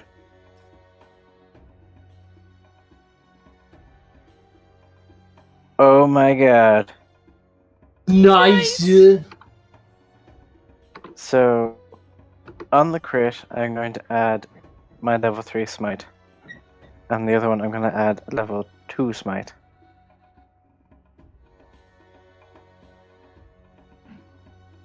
Yeah, go for it.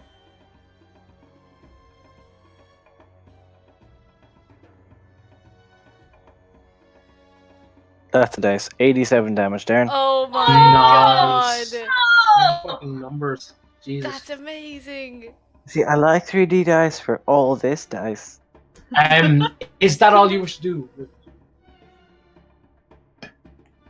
Yes.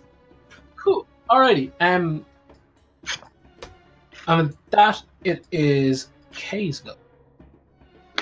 K is an ally. If he is an ally, so he has advantage as well.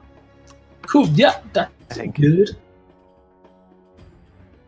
Yeah, he essentially like runs up, and like the two of them are going like toe to toe, like hand combat kind of thing, like bobbing and even out kind of thing. He lands a few punches, she lands a few punches. That kind.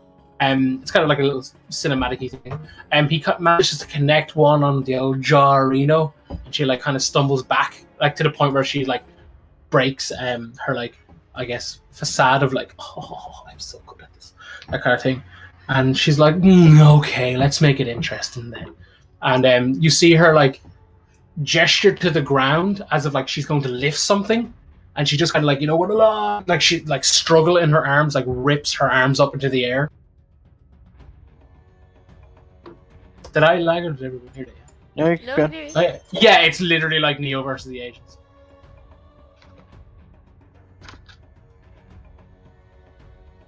The ground quakes. The dirt below you moves as you rise higher and higher and higher as a tower emerges from beneath you. Is this just like a really tall platform? No, it's for aesthetic. It's literally the one that's been in the background the entire time. Oh shit! Ah! Oh my god, no. Yeah, Why you guys like are like pierce the sky. I've been meaning to ask, where are like Rook and Monkey and Red? And they are completely like frozen over in like purple energy. But like beforehand, They were Were they fighting just- skellies. okay, that's fine. They're busy. Yeah, they're preoccupied with the army of undead. Also, yeah, speaking of army of undead, Rizbit, it's also worth noting the thing on your hand hasn't gone away. Oh. Are you yeah, an you undead got- magnet now? You guys essentially pierce the clouds. Well, not the literal clouds, but like you guys tower over the forest. Like it's just red as far as the eye can see, that kind of thing. And yeah, you like guys are a couple of 100 feet up in the air. And essentially she drives like a solid kick into Kay's chest, pushing him back. And like she puts like 1 foot behind and like, kind of like brings her arms down from the behind the back kind of thing. And kind of does the like nose flick thing again and like braces her hands up, and like her hands are glowing. The indentations, like the star charts, are glowing. And she looks at Rizbit and like if she could grin, she could grin. So yeah, you guys now know that if any of you go over this line, you plummet like 200 feet to the ground. Oh boy. So yeah, we're gonna take a break, guys. I was working on. Yeah, true. Those wings. But yeah, we're gonna take a break, guys, because it's 10:30 and I want to go get water. Yeah. Cool. Cool. Ah!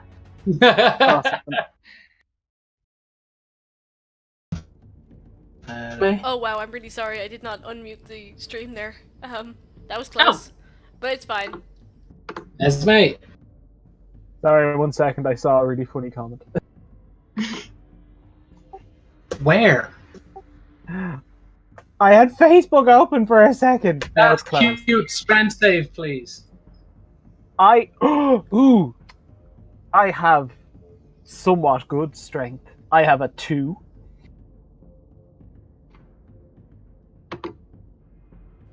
Haha, you fucking bitch. You are not kicked from the platform. These next two are going to go towards Rizbit. Wait. 26 and an 18, buddy. Both hit. Cool. Yeah, you take a total of 10 bludgeoning, Rizbit. Cool. Has she been subtracting? Oh yeah. Yeah. Yeah, you can see the more she like I guess swings, the like indentations in her skin seem to grow brighter and brighter. Esme. I will feast on your bones.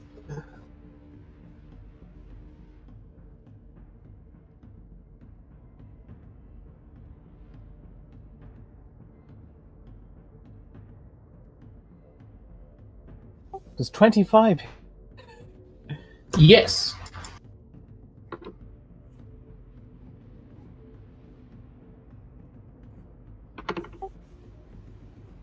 then you take 25 points of damage.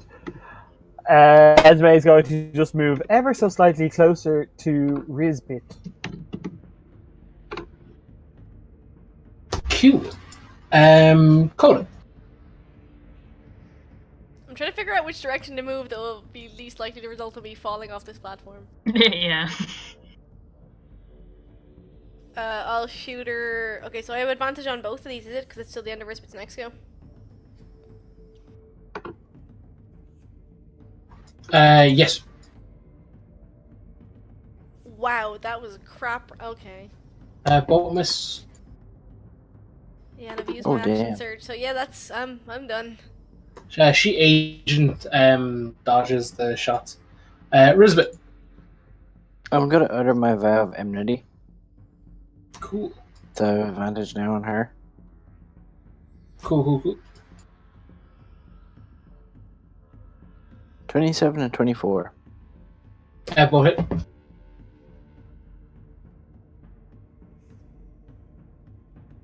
Okay, cool. I'm gonna add 2 level 2 smites to this.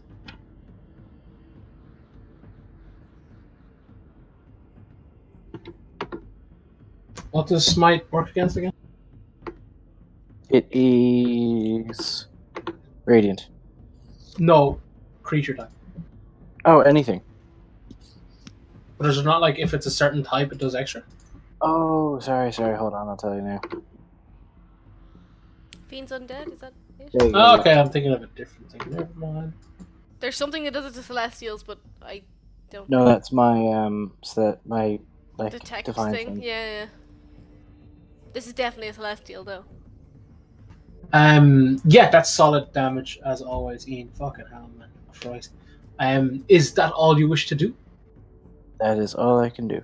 Yeah, that's cool. Izzy, you're. Oh no, sorry, not Izzy. I apologize. Kay runs up over here, and again, the two of them beat like the absolute snot out of each other. At one point, they both Oh, he's swing gonna get right kicked off hooks. the edge. No. Swings right hooks, and they both like punch each other's like fists, like knuckle on knuckle, that kind of thing. And there's kind of like a metallic ring out kind of thing. You see Kay's arms are beginning to glow blue. Isidora. Can she make a wisdom save, please?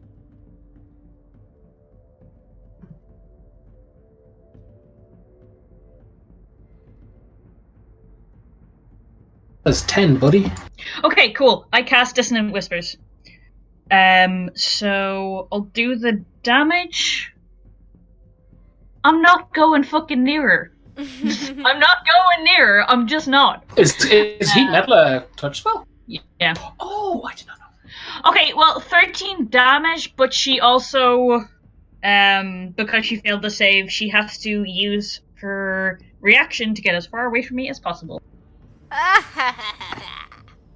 And I assume that's going to trigger opportunity attacks. Interesting. 3 opportunity attacks. Wait, there's only one. Wait, did everyone make an opportunity attack? Is that how that works? If it's force movement like that, it doesn't trigger. Oh, it doesn't? Oh, well. Oh. Okay.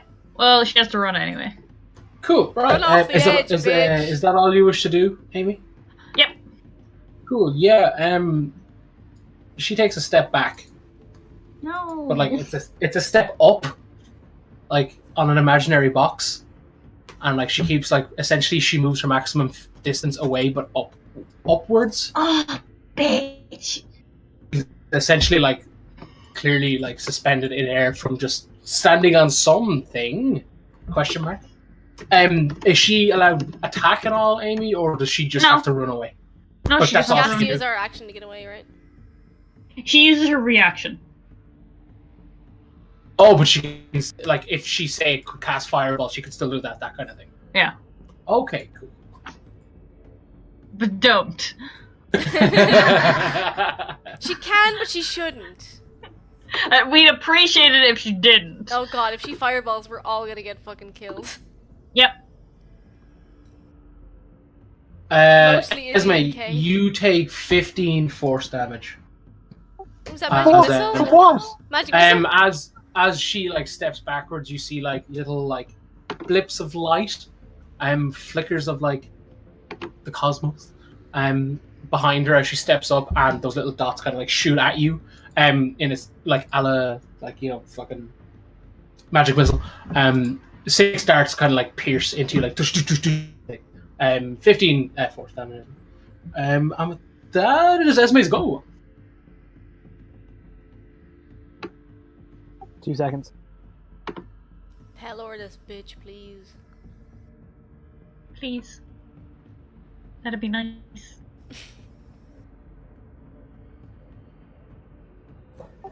Esme will drop the sword of the sword of X. The sword of her ma. But in dropping it, it is she places it on the ground where she will remember to pick it up later. And then she draws the rod of Pelor and she just like starts swinging. Do I can attack as part of the draw, can't I? Or do I have to? I'm trying to remember. If I like whip this out, I can attack with it. Yeah. I can't like. Oh, okay, yeah. I can't pack away with it's if you store the sword properly. Yeah. No, the sword's on the ground. She's fine, but she's just like, okay, I'm calling for God's help. Pelor, break this bitch in two, and she just starts swinging.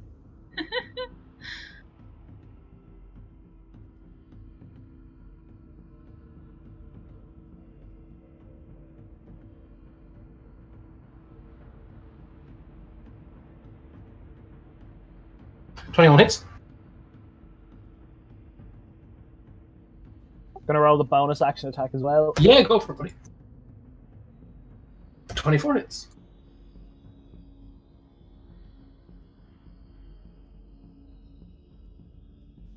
One sec.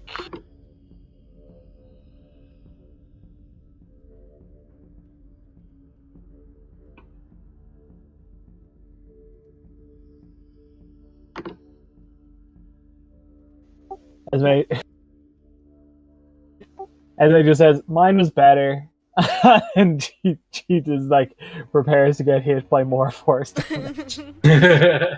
Yeah, both discs kind of like slice into her again. She like is full sphinx, doesn't say much. Coda. Right, yeah. Shoot with gun. All I do ever, Darren. Okay, I'm out of grip points, so this probably won't work.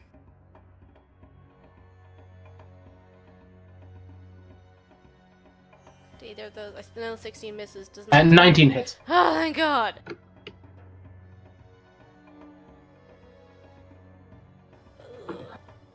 Nice. That's a lot of damage. Roll the Is that all two. you should do? Yeah, that's all I can do. Oh, and I gotta. That's oh fair. God. Oh, now I'm out of bullets. I gotta reload. Fun times. Rizbit. She's still floating up in the air, isn't she? She is indeed, my friend. She's about 15 feet up. Is there any way for me to follow her? Check. I would. You saw the boxes in quotations she stood on. I'm gonna like feel for the first one. There's certainly something there, Rizbit. I'm gonna follow her up, Oh, Cool, God. yeah. and I'm gonna hit her twice. Nice. How far up Rizbit. are they? Rizbit is 10 feet off the ground. 10 Sorry, feet, that's not bad. It's with advantage. I forgot I've got the. Yeah, thing. so, well, either way, if that's a single roll, like if both of them rolls, neither of those, like that one roll doesn't miss. It doesn't hit. Yeah. That one? Yes. Yeah, it's like, oh, 28. Yeah. Wow, 2 1s, Jesus. I think I'm going down to level 1 smites now. Okay, cool.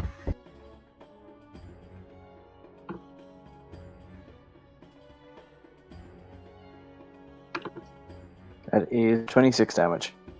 Nice, man. That fucking 6 and then 8. Delicious. Is that all you want to do, Ian? That's all I can do. That's cool, buddy. Izzy. Can you make a wisdom saving throw, please? Viciously mock her to death. 12. I cast Tasha's hideous laughter. She's incapacitated and prone. Ooh!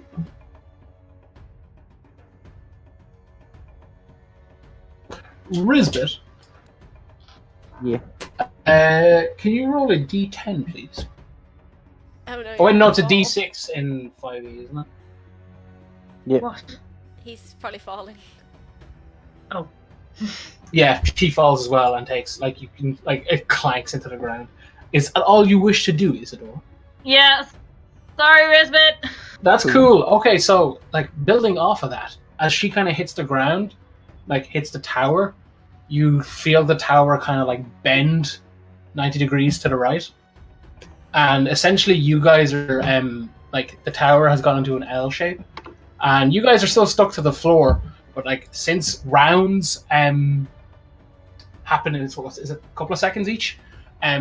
This happens, and you guys are like, whoa, and you just slowly start to see, like, your jackets and, like, your cloaks that,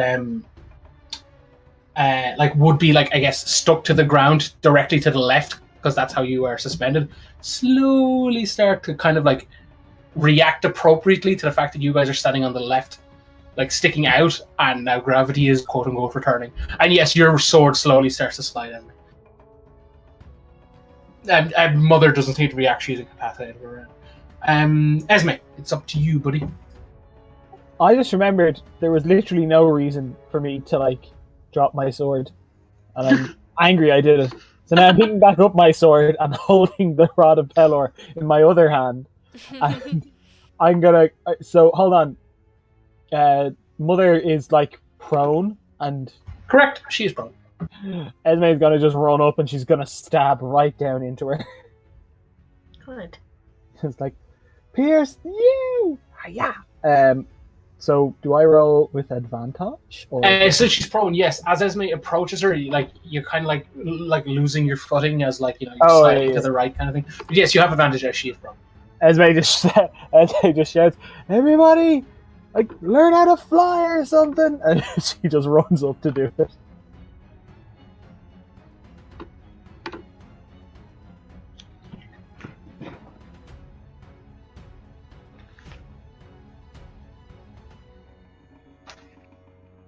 Oh, Nice. Yeah! Oh, Nice. baby. Esme says this thing where she's just like, when I had to kill a seeker before, I mourned them because I knew they couldn't control what they do. But you, Mother, I won't mourn you. And she's like, whatcha?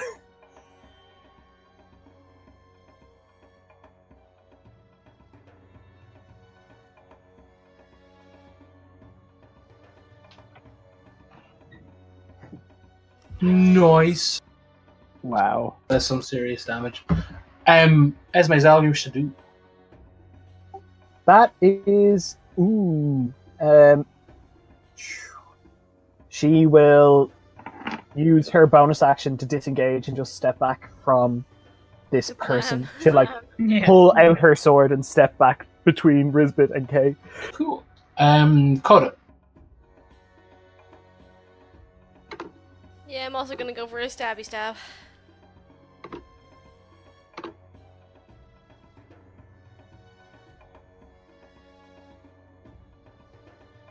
17 misses, 26 hits. Cool.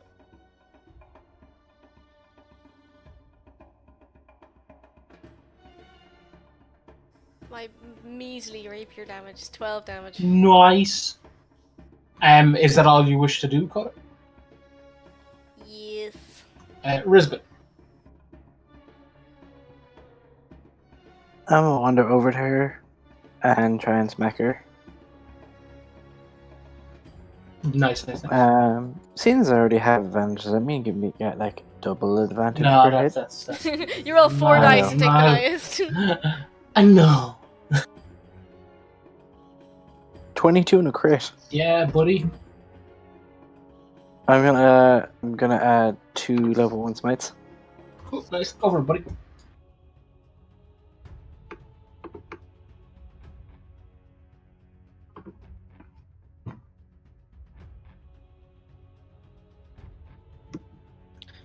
62 damage, Darren. Nice. Fucking hell, man, you're a fucking beast. I am the, one-shot cannon Mm-hmm. 7 times. Rizbit Solid Fuel, the destroyer of worlds. Isidora. Oh wait, sorry, no, I apologize. I keep because I see I hold on, so I keep forgetting. Yeah, Kay's glowy blue arms. He essentially like punches the floor, and like the tower goes upright again. Oh shit. Isidora, you're up. You know, honestly, I don't even know who the fuck you are or what you did, but I can say without a doubt you deserve this. Wisdom save, please.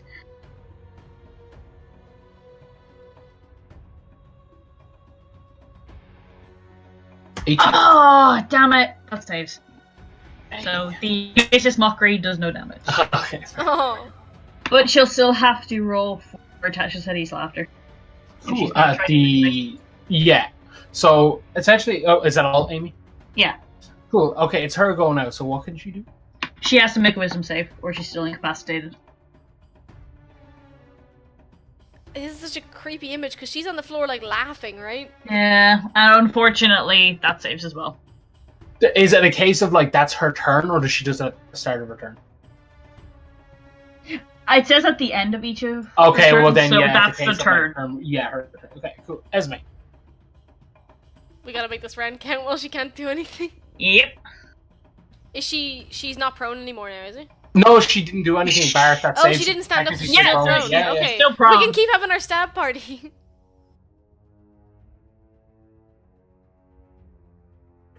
Esme's using her rapier, but she's got her rod of Pelor in her left hand essentially. It's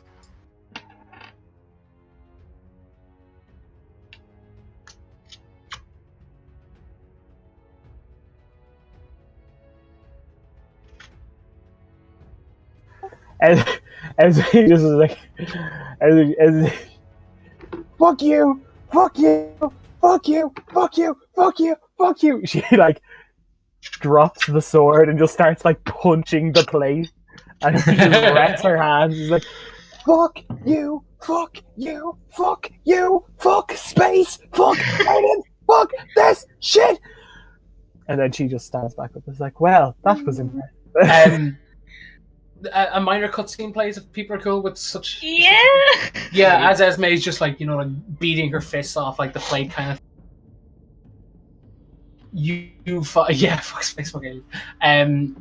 Esme's kind of like ripped back up off her by Kay, and he kind of like just grabs her by the throat and like lifts her right up into the air. Like she's clearly like still alive, kind of thing. Like you can see her like just barely like resisting his like arm kind of thing that she's grabbing at his arms, like kind of like pawing at his face to like no avail, that sort of thing. No, he's killing you. Oh no, yeah, no. Yeah, I was confused there for a second. I was like, why? Oh good, that's much better. He's just like you can hear like a really this is like ear-piercingly sharp like metal and bone just slowly crushing inward. And you just hear Kay say like one sentence, and it's just "I'm coming for you," and you just hear snap, and he's just like quite literally like haphazardly like if as of throwing away like a wrapper, just like flings her to the right kind of, and she falls from the tower. There falls from grace. Well. And with that, Kay's bluey, glowy, magical arms pushes it like the tower down, and you guys reach the ground, and you see like essentially the like mother bot thing, seekers, whatever you want to call it, there, and like in a pool of blood, and essentially Esme, you got the final kill kind of thing. So Kay kind of like drags Esme over, and like Esme would still have her rapier hand, and like she's twitching, she's still alive, and he's just like do it kind of thing. With pleasure. She considers the Rod of Pelor, and what she knows Pelor stands for. And she basically just holds it up for a minute. She steps on Mother's chest. She's like, okay, Pelor, usually I'm all for the whole, life thing. Not this one. She just puts the rod in her pocket and gets the rapier out and goes, hi-ya! Down into the neck. Yeah, like she's like a completely busted, like mangle, like everything's twisted different ways. Like her neck is clearly like snapped in like 6 different ways, that kind of thing. Like there's blood everywhere, and Esme just like drives it down into her throat, and like the twitching, the mechanical twitching, and it stops, and like the limbs kind of go a bit limp and don't really fall forward because they're just broken in angles they shouldn't be, that kind of thing. Yeah, and at that you kind of like feel like a pulse. And you see like Monkey and Rook and Red have been kind of encased in this like kind of like corporeal or is it incorporeal if it's ghastly? Incorporeal, yeah. Yeah, incorporeal, like kind of purple energy, and it kind of like shatters, it kind of like pops as if glass broke, and they're like like kind of like, and they look over, and like Oliver is kind of the same, and like Rook kind of runs over and starts like rummaging through his bag, and you see he puts his mask on Oliver. And takes kind of like an old shoddy looking one. Yeah, he takes kind of like an old shoddy looking one out of his bag and puts it on himself. And he kind of looks around and he's like, oh, I was carrying a spare. Esme just like shouts, thank you.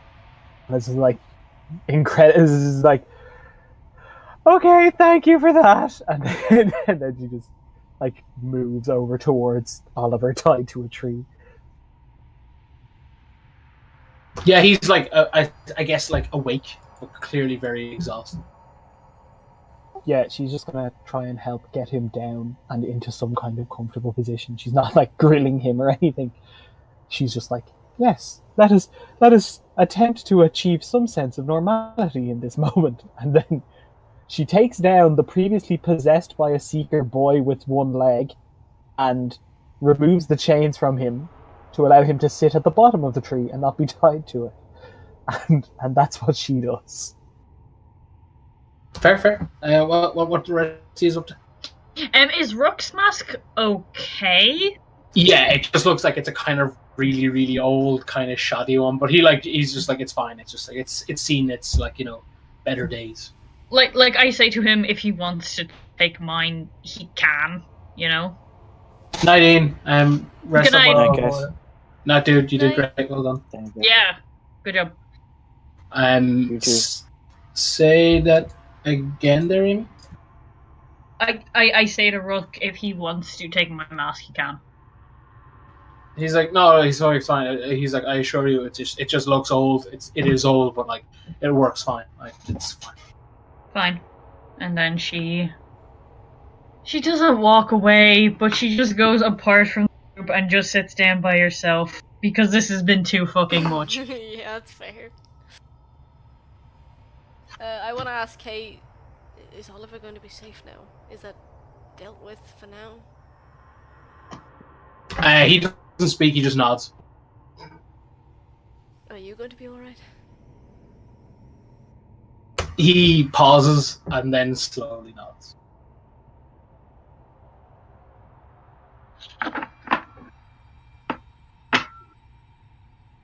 What, you don't have anything to say for yourself?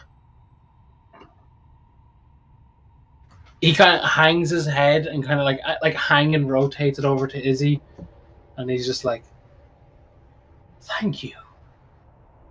No, not that. Fuck that.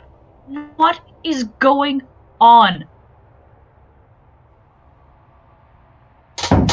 He folds his arms and like does that kind of head tilt, and he's like, all right.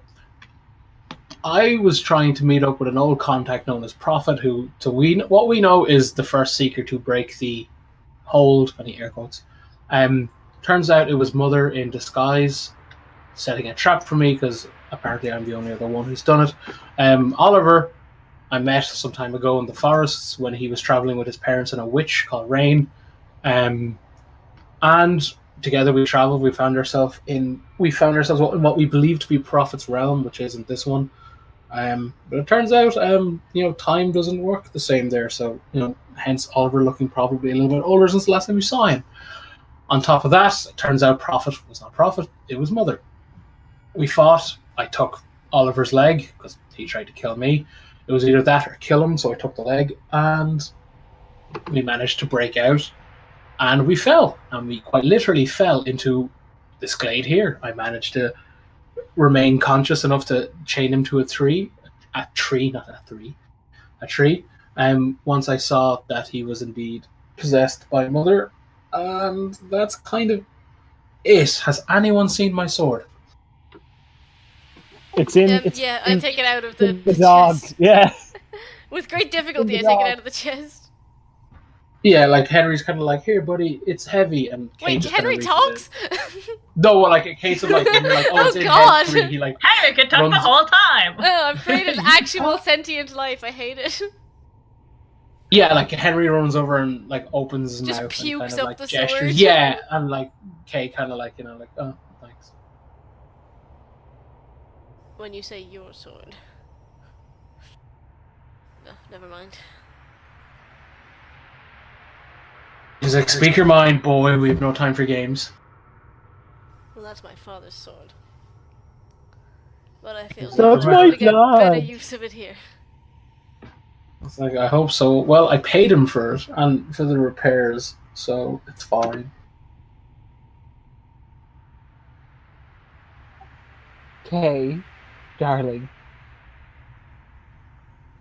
Yes. I have a question. When someone threw a giant gun into a fight we were having with a seeker, was that you? He's quiet for a couple of seconds, then just says no. I thought it was. In fact, Darren, correct me if I'm wrong. We were fully convinced that it was Kay, weren't we? Oh yeah. He is just straight up like crossed arms, like no, that wasn't. She's just Esme tired. Basically, does that like shit-eating grin. Is like, come on, Kay, you can admit it. You helped us. You like us. And she said, if it wasn't you, that's fine. Because whoever it was, I want to thank them from the bottom of my heart for helping me and helping us to protect each other. Because that is the kind of person that I would consider a very, very good person and a good friend. Now, another question. Where are his parents and the witch Rain?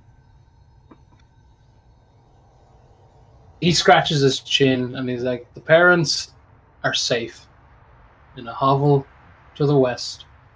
When we set out on our journey, it was frowned upon, but whatever. I took them. It's not that I had a bad feeling. It was more a case of like they were very emotional regarding it. It was Oliver's choice. I didn't make him go. He wanted to go. So yeah, I took him far away before we traversed over to Prophet's area.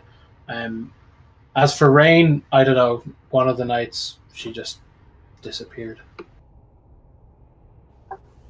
I'm glad she was with you while she was, because from what I remember, she's quite lovely. Or she tries to be. He has his arms folded and he's like shrugs and he's like, bit of a headache. Yeah, like fully calls you on your shit for no good goddamn reason. She just looks at her own clenched fist. Just like, bitch. Yeah, no, that's good. Puppets. No, they're put away. But she was just like, good. This is good. I think we should rest because I'm dead inside. And she just like puts her back right up beside the tree, beside Oliver. But obviously, it's essentially there's space between her and Oliver, but she is definitely close to him. She is definitely within 10 feet of him. Not at all times, because that will change once everyone is up and awake and moving again tomorrow. But for the evening, she's quite close, keeping an eye on him. Who is she? Who is who? And she nods at the corpse. Mom! Who's mom? Again, if he could scratch it, like his hairy chinny chin, he'd scratch his chin. He's like, that was a aspect of mother. Do not bullshit me. You know what I mean. Who is she? I don't want your specific little, oh, she's aspect. Oh, it's an illusion. I just, what is she? What does she want? Tell me.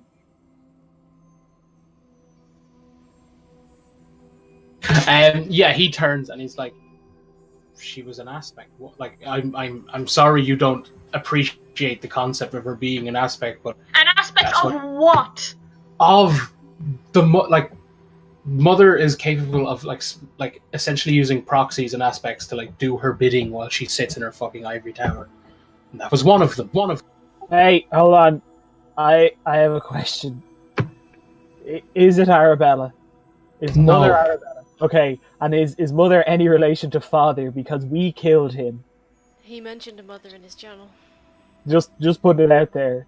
So I don't remember who got the killing blow, but Father is dead. So and that's what I mean. This mother in her ivory tower. Who is that? He rolls his head. She was the one who gave birth to our kind, along with Father, but she was certainly more. He considers his words kind of thing. He's like magically inclined. Father was very much a purist, and it showed. And as you say, you killed him. So it is the same mother he mentioned. And together they spearheaded the project that made the monstrosity that you see before you.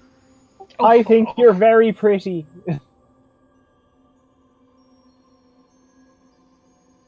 She sits in her tower, overwatching it all, using aspects, shades, avatars, proxies, whatever you want to call them, to do her bidding out here.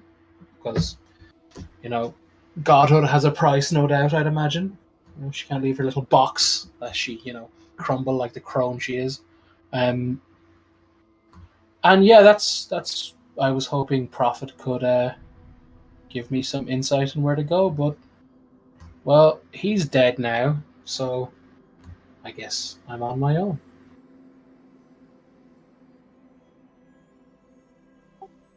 But what does she want? What is her goal? Her goal is to use her dark magic, that eye that she so cradles passionately. Not world domination, but does she want to blow up a Shaylin? Because we heard about eyes wanting to blow up a Shaylin. I'm gonna keep quiet now, but I'm just putting that out there, guys. He just looks at Esme and he's like, you're in shock, and it shows. Oh yeah, no, like she's fully aware. Like, okay, seriously, I love you. And then she just quiets down a bit. She doesn't believe that what she's doing is possible of repercussions because she thinks she is a god. And in many aspects she is, technically. But, he wiggles his hand. We've met a few of those. Yeah, but what is she doing? What exactly is she doing? Well, that aspect was more than likely cleaning up loose ends regarding me and Prophet. As for the rest, I don't know. She has a bit of an iron grip on the city. No doubt, either she probably answers to Arabella. I don't know. She's not that much of an idiot. I don't know. And he genuinely kind of looks at the ground, scratching his chin, kind of pondering. He's like, I actually have no idea who'd be in charge in that relationship, but no doubt you've seen the inconsistencies that plague the land. Yeah. Yeah, that's only going to get worse. Why? Because the longer the eye is around, the more potent the switches come. Or changes, sorry, not switches. These are the changes that the orchestra are making us forget.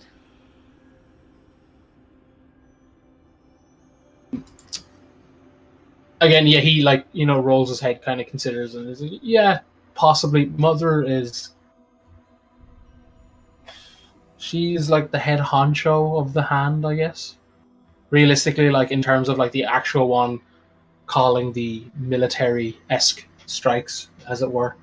She like very much Arabella is a like political figurehead, whereas the one who's actually making the calls of who to strike, where to strike, who to wipe from existence, all that general shit, is Mother. She Arabella probably dances to her tune, actually. He rubs his chin some more. But how He long looks has at Mother Oliver. been in your Who's, ooh, that is the right question. It's like I've known her. I haven't been that long around, as long as others. Others have never. Um, Others have never heard of her. Some claim that she's been around here since the Great War, But all this with the hand and the queen, that's only recent. If she's always been pulling the strings, why the unification? Why all this now? a bigger force, more manpower.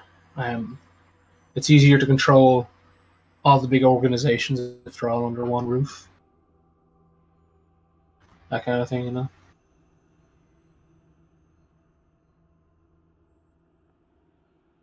What did she want with him? And she nods towards Oliver. Means to an end. She knew I got soft, knew I mentored the boy, and, wanted to appeal to my humanity. And he laughs. Like chuckles. Is this why you're being so cold? Because you're afraid of that happening again? Because I can tell you something, buddy. Not a good plan. You should feel emotions because you can emote. Oliver is with us because I didn't turn my back on those emotions. Any cold killing machine would have easily cut him down on the spot because it was the quickest, most cleanest way to do it. It would have cut off Mother from me and would have ensured that I could go about my day as I pleased. I elected to. I think you're very good. I think you're very good. He possessed a weapon that was particularly potent against my kind. I had to kill strike, I didn't, but I could maim and disarm, and I chose the latter. And here we are. I've dragged him into a poisonous labyrinth, and yeah, so much for humanity. Is she gonna come out? Is she gonna come back after you? Maybe. Mother, like when Esme ended her, she certainly felt it. She prefers her aspects, shades, whatever you want to call it, to have the full package, the full connective package. So like it's very intimate when she ends someone because she's a complete fucking monster. So I'd imagine the pain struck her. She'd probably have to catch a breather. Again, the gills haven't came this far south in centuries. So as for we're a needle in a haystack, so I'd imagine we have a bit of breathing room until we resurface. What's your plan when you get out of here? Again, he's like, rolls his head and he's like, return to the city, climb the tower, kill God. About it. Can we come to... I'd like to kill God. Hey, God, not you. And then she strokes the rod pedal. I'd never kill you. I love you. Which one are you again? She just, no. She's like, I love you, Pedal. And then she fully says, I miss Paul.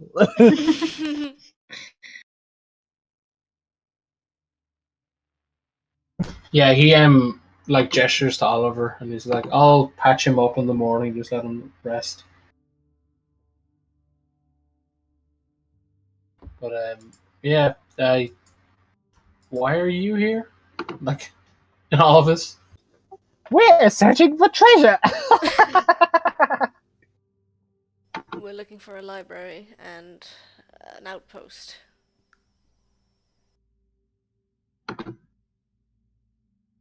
He like his head cocks at the sound of the outpost. He's like, "What are your intentions?" We're gonna get jacked up on magic juice. There's this giant machine, and then we're gonna have these injections that once they go through the machine, we can use them, and then something will happen. Because we have vision from my blue child from the stars. I hate aliens so much. This entire time, by the way, it's worth noting that like Red and Monkey have kind of like stayed away. Like Red's constantly looking at the Seeker kind of thing. And like she's like, quite nervously has her hand around her crossbow, and at one point, like when she's like goes to move, like Kay clearly looks at her, and she's like, "Ugh," and he's like, "I don't care," and just goes back to talking to you guys. And she's like, "Oh, okay." You guys can sit in the glade, sit nearby. Just if you want to keep some distance, that's cool. Just don't get lost. That'll be. Let's not get all separated. That'd be sad. So you mean to travel together? Yeah, you should come too. And so should this lump. And she just points towards Oliver. Darren, actually, just a quick question: is the giant sword here? Not the giant sword. Is Oliver's sword. Oh, the god sword. Is Sybil's sword still here? No, Sybil's sword is nowhere to be had. Hey! This boy was very much defined by the fact that he had a really cool sword. Where's that gone? That was the sword in question that is particularly potent towards McCann. Yeah. Do you know what happened? Is it back in the Prophet realm or wherever it was? Yeah, I punched him really hard in the face and he lost consciousness and he let it go. Esme becomes like visibly concerned, but she's like she's not like blame. She doesn't go on about it or anything like that. She just kind of looks at Oliver, and yeah, she kind of gets a little bit closer to make sure that he's like warm and like. Yeah. Kay kind of goes over to that like big white cloak he had on him, and gestures it to Esme to like put it around Oliver, that kind of thing. I can see what I can do about replacing his leg, maybe. Esme whispers loudly, "Coda, please speak sensitively." He's unconscious, though, right, out of character? I'm not talking about him, you moron. Kay kind of like turns away from the group again, like arms folded kind of thing, and he's like, "Leave the leg to me, I'll fix it in the morning."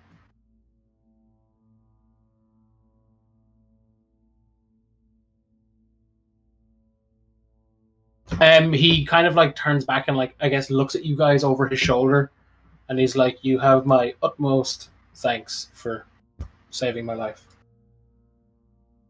Anytime, literally, I love you. And then he's like, "You guys should get some rest. I'll keep watch." And he kind of just like walks a little bit away to like a convenient rock for him to essentially sit on and keep watch in the opposite direction. Should anything, creep up on you guys, that sort of thing.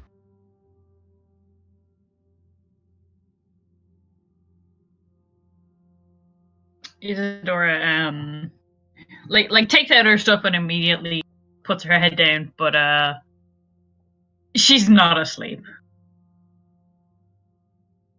Like before we go to bed, I just want to like go over to where Kay is sitting for a second and just sort of Yes. I'm glad you're all right. I can't thank you enough for what you showed me back in Ashaylin. I'm just glad this, well, hasn't worked out as such, but it's you're not dead. He's like, "What do you mean?" It's a lot to explain, but you sort of changed my life. He kind of like leans back and he's like, "Yeah, near-death experiences will do that to a kid." It was your music box. He nods slowly, like as Coda's talking.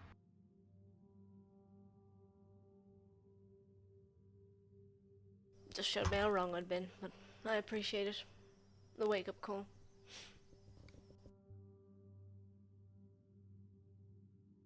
He nods again, like you kind of hear him go to speak, but he's like clearly like doesn't know what to say and catches himself and just kind of keeps nodding.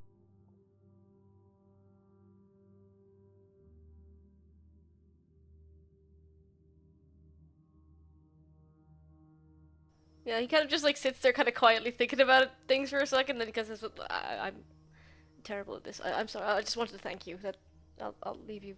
I'm sure you have a lot to consider.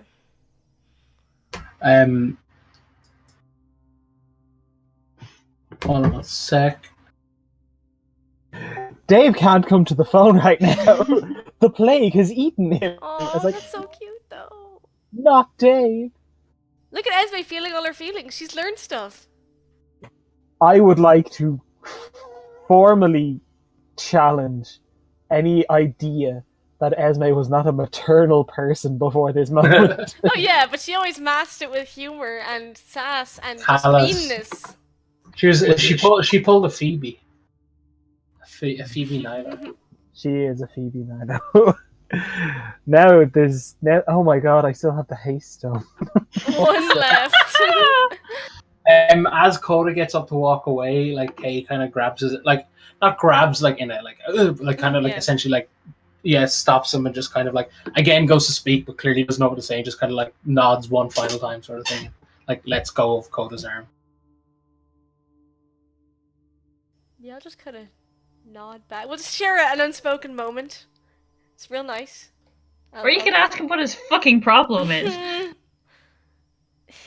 don't know. Like I don't know what to say to him either. We're both just kind of here not knowing what to say because we're both awkward. Yeah, I guess I'll. Is there something you wanted to say? Say that again, Laura. You cut out for me. I'm saying, is there something you want to say to him? He rolls his head, head, and he's like,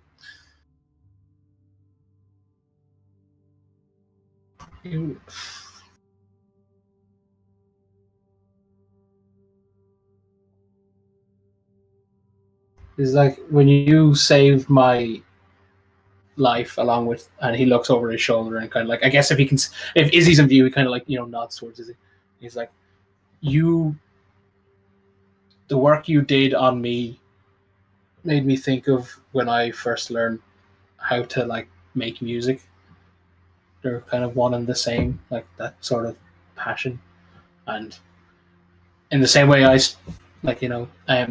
plucked the strings, you plucked at the strings that put me back together. And he kind of hangs his head and he's like, oh, I don't know where I'm going with this.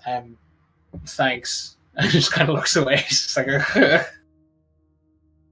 It's kind of you to say, but they're not really comparable. What you do is remarkable.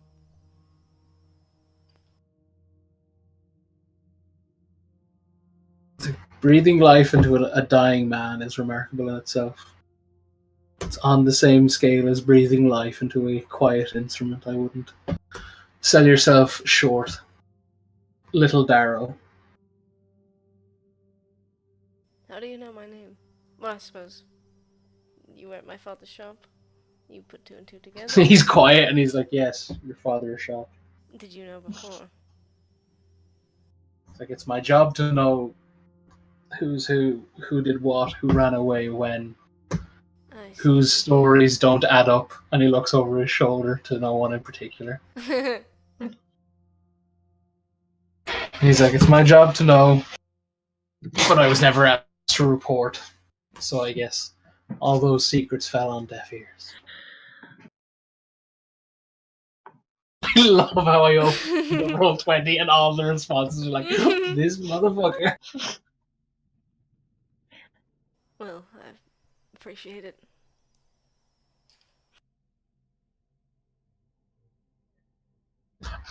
He's like, yeah, I appreciate it too. It's the least I could do for you, after what you did for me. No, and he like again, just kind of he's like he's like I'm not burdened with the need for as much rest as you lot would be. Once the engine gets going, it kind of like ticks itself along, so I'll be fine as long as like obviously like nothing. He's like as long as no towers fall on my head. Tonight I'll be pretty fine. I'll be lively enough to keep watch. You guys should rest. You guys have done more than your fair share. Alright, but you were dying earlier, so if you need to rest, I can take over. He's like, I'll keep it in mind should it get to that stage.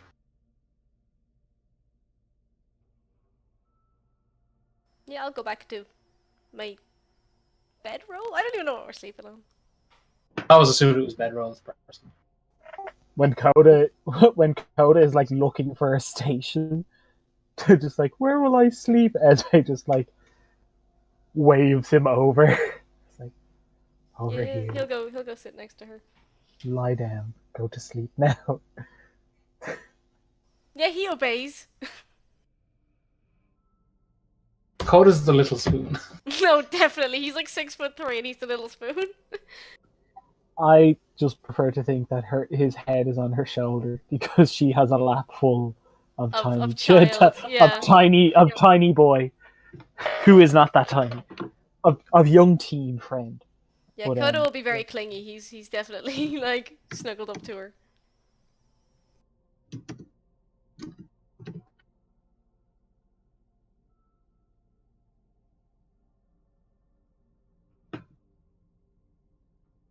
Amy, stop making me sad.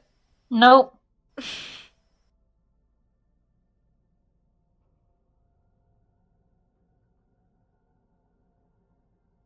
Is that all? That's all I want to do tonight. Cool, yeah, like, it's a case of, like, you know, you guys fall into a heavy wall. Yous are awoken by the sound of a young voice being like, "Motherfucker!" Oh my We god! awake to the sound of a child swearing. That's the best fucking image. I thought it was gonna be some like lovely, sweet, like you know, like him just waking up and it's like motherfucker. That's so fucking good. Sorry. Yeah, your eyes snap open and you see like Kay has like Oliver propped up on the stone that he was sitting on, and he's like, "Oh, quit your whining." Esme looks into her lap. It's like, he's gone. Okay, and she looks at him and like kind of still that little bit tired. She's like, keep the mask on, you'll be poisoned and die.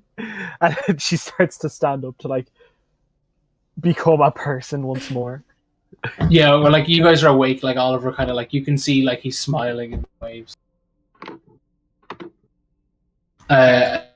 Kay is like essentially like, you know, checking his leg over, like kind of like propping it up and like there's nothing there, but he's kind of like looking it over and he's like clearly like he's like grunting and like, you know, acknowledging like okay, yeah.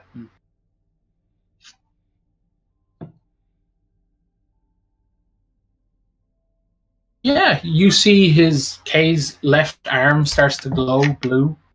That same kind of like ghostly kind of like translucent blue. And he looks at Oliver, and Oliver's like, "I'm ready." And he like kind of nods, and there's just like a bright flash, and you hear like Oliver like, you know, just like that kind of thing. And when the flash ends, there is what looks like essentially like a makeshift prosthetic, kind of bronzy metal leg dangling from where there was nothing. And Kay is kind of like checking out. It's like really basic. It's like one of those like ones where it's like you know, the weight, like the foot is on like just like a joint, so like when you lift it, like lands perfectly. That kind of thing, like a kind of a like pretty low quality quotations kind of thing. But like it's made out of like, looks like kind of like bronzy metal. Esme is just like, shit, dude, that's so cool. And Kay kind of nods and he's like, "Well, it better be worth it. Every time I cast something, part of me dies." Kay, it's the first thing in the morning. definitely could have told us that last night when we were like less likely to take things. Oliver smirk. Well, like you can see the smirk on her mask. He's like, no, he means it quite literally. Like every time one of his kind casts any sort of magical incantation, spell, what have you, whatever you want to call it, it consumes one of the souls that are like inside him. Out of character, I offered to fucking make a prosthetic. He didn't have to kill a soul. He didn't have to kill a soul for this. God fucking damn this guy. He's like, oh, don't worry, we're all in agreement. It's pretty loud on the inside. There's plenty of them there. Most of them, like, it's... he's like, waves his hand. He's like, it's... As Esme, he, like, mimics Esme's voice. He's like, it's too early in the morning. Hello. What is Isidora doing? Yes, I am a Darren.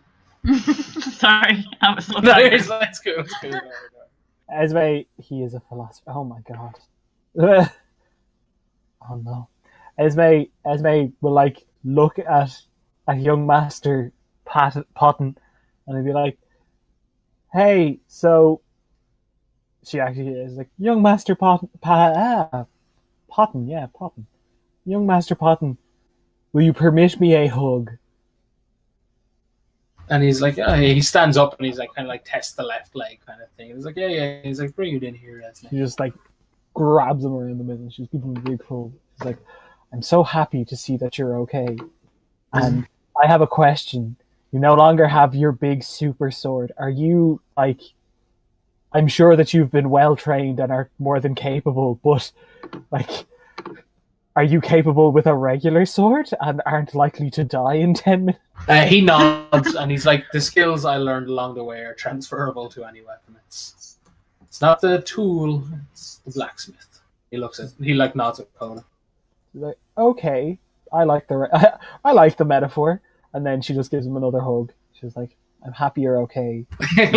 As you're hugging, you can kind of see Kay just turns and like he's just like, ugh. Esme goes over. Esme like will try and sneak up on Kay to give him a hug at some point. It's like, come on, you know you want a hug. As Esme's like, like fingers up in the air, it's like he, like he's like, if you go through with that motion, you do know I can break like every bone in your body, right? Like I don't think you would. I think you think I'm a delight. And she says, I'm not going to do it anyway because if you don't want me to hug you, I'm not going to do it. But if you want a hug, and she just like stands there waving her arms either side, is like, you're saying you could totally get a hug. As Esme says that, like again, you spot Oliver like smirking underneath the mask, and he's like, "Oh yeah, Seekers are like miracle workers. The only trade-off is that like they're incapable of feeling anything on the emotional spectrum." And he kind of laughs.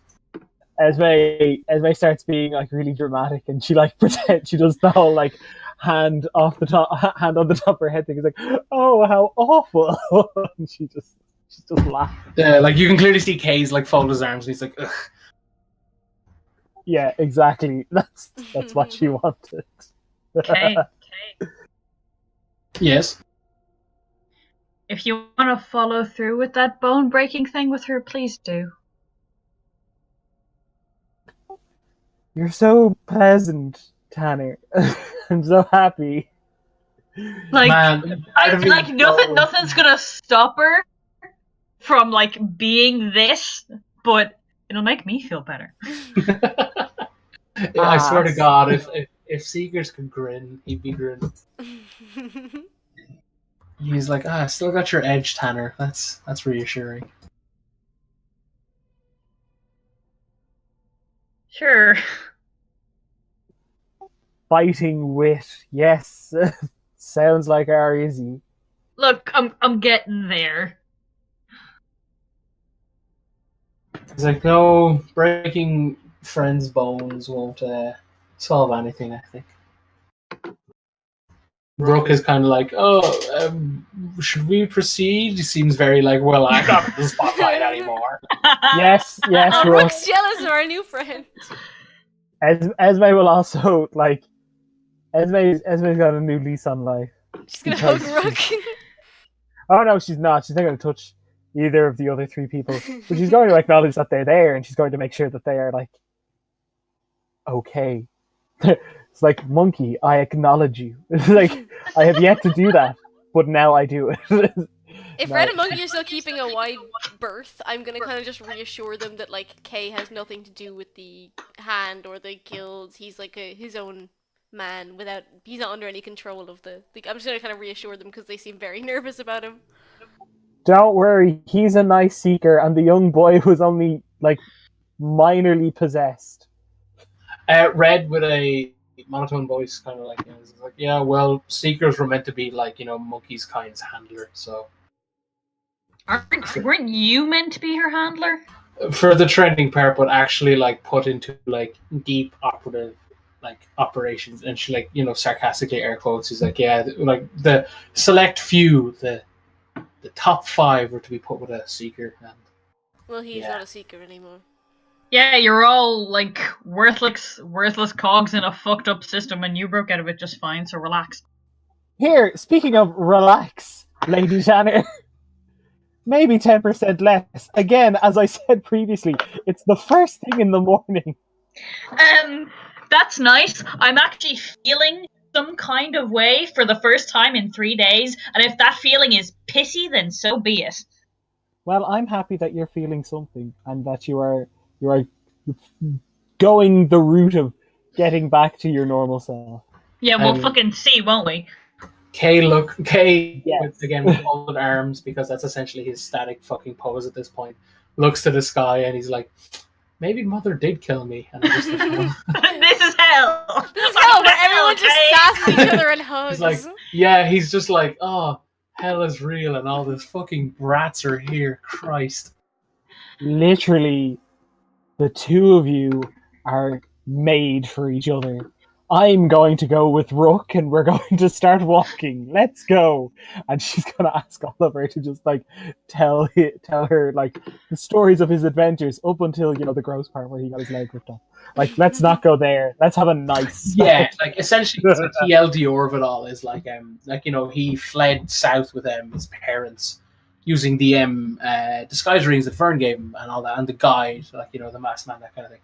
They, there was his father wounded himself in a hunter's trap, and they took shelter in a hovel, and it just happened to be Rains, and she offered to heal the father, and kind of like, oh, what do you do? And then, like, essentially, like, Oliver kind of talked to her. She seemed very, like, friendly, and he just, he's a kid, he just spilled the beans, he was, like, nervous, he's not used to this fucking shit. He met an odd hooded traveler along the way, to which Kay would eventually inform him. It was like, that was Prophet, like, kind of like, reaching out, and he's like, oh, it was fate, not fate, but it's just like, oh, our paths have crossed, that kind of thing. So they traveled with Rain, and they kind of stayed on the outskirts of Dead Man's Haven. Rain offering to kind of be like the middle person. She's like, if you guys are truly, like, trying to hide, maybe you guys should probably, like, not announce yourselves at least for a while, that kind of thing. So, that was the setup. Then Kay appeared, claiming to know, like, Prophet sent him this way. Look for the young boy with the god sword, that kind of thing. So they trained, and, like, Rain and Kay just did not get on at all. Like, it was like, she was like, no, he should be healthy and, like, friendly. And Kay's like, is that gonna stop when they're strangling him? Is he just gonna talk about his feelings? Like, complete, like, polar opposites, and, like, always argued, always fought, that kind of thing. Like, Kay and Oliver was like, yeah, at one point I thought they were actually dating. It was just fucking insufferable. That's nice. Yeah, like, and to which, like, as he jokes about that, like, laughingly, like, you can just hear, like, Kay, like, grunt. But yeah, like, it's a case of they just fully, like, belly laughing at the like, yeah, but, like, it's a case of, like, like, Rain kind of taught him to be, like, kind, good, and Kay was very much like, yeah, those lessons are neat, but they're not going to stop a dragon, so here's a sword, and learn how to fucking hold it right, that kind of thing. And so he trained with them, that kind of thing, but he also divulges that, like, the previous owners of his sword inhabit it, so when he uses it, he kind of borrows their knowledge in the heat of battle, that kind of thing. And he's like, obviously, the more you do it, the, like, you just remember like holding the sword this way and that way, and like it's a case of like the skills rub off on you, so you don't need to like quote unquote borrow them. So he's like, so yeah, I got better, like, you know, as a sword fighter, and like me and Kay trained constantly, and when I wasn't training with Kay, I was like, you know, learning to be a good person, to train, that kind of thing. And then we left. Kay said there was a like not a breakthrough, but he was like, we have to go. Like he's like, something's off. We need to go find. I'm going to go find Prophet. And I was like, oh well, let me come with you. If like this whole training thing, I'm ready. And like, you know, I eventually worked around convincing. He's a big softie. Husk, emotionless husk. So like they traveled together and they met this. Like essentially, it's the person that he said he met on the road, like, you know, months ago, that kind of thing to him. Well, he was like, yeah, it was months ago at the time, but when we went into Prophets, and he was like, quotations, like, you know, playing, what is beeping like mad? It's Neil going to a startling revelation. Oh my god. Yeah, but yeah, time moves like not fast. I don't know if it's faster or slower, but I'm older now. If you haven't noticed. But yeah, we trained with Prophet, and Prophet kind of looked a lot like Kay, but if someone had like willingly painted their armor, and he kind of like also kind of like strains. He's like, I'm not sure if that's the right word to use. We never discussed the right word. Kind of had gone over it with black paint to kind of like, you know, get rid of the shine, so maybe from a distance they're less noticeable, that kind of thing. But after a while, it kind of got a bit weird, and then it turns out the entire time she'd been slowly, like, you know, like laying the seeds to get into my head, that kind of thing. And Kay copped it at the last minute, saving himself, but also it ended up with us fighting. And as a result, I lost my leg. Now I kind of have a leg, I guess. Yeah, I technically have a leg. Yeah, so I lost a leg. I have a leg again. That's great. As a result, I have been separated from my sword. It's on a different plane of existence, that kind of thing. So I can't remember if that's the official ruling. I really don't care. Moving on. So yeah, that's stuck in her weird mirror dimension thing. We kind of like, Kay kind of just threw me, and then all of a sudden it was like we went through a mirror, and then we were in Uria, you know, the city, Uria.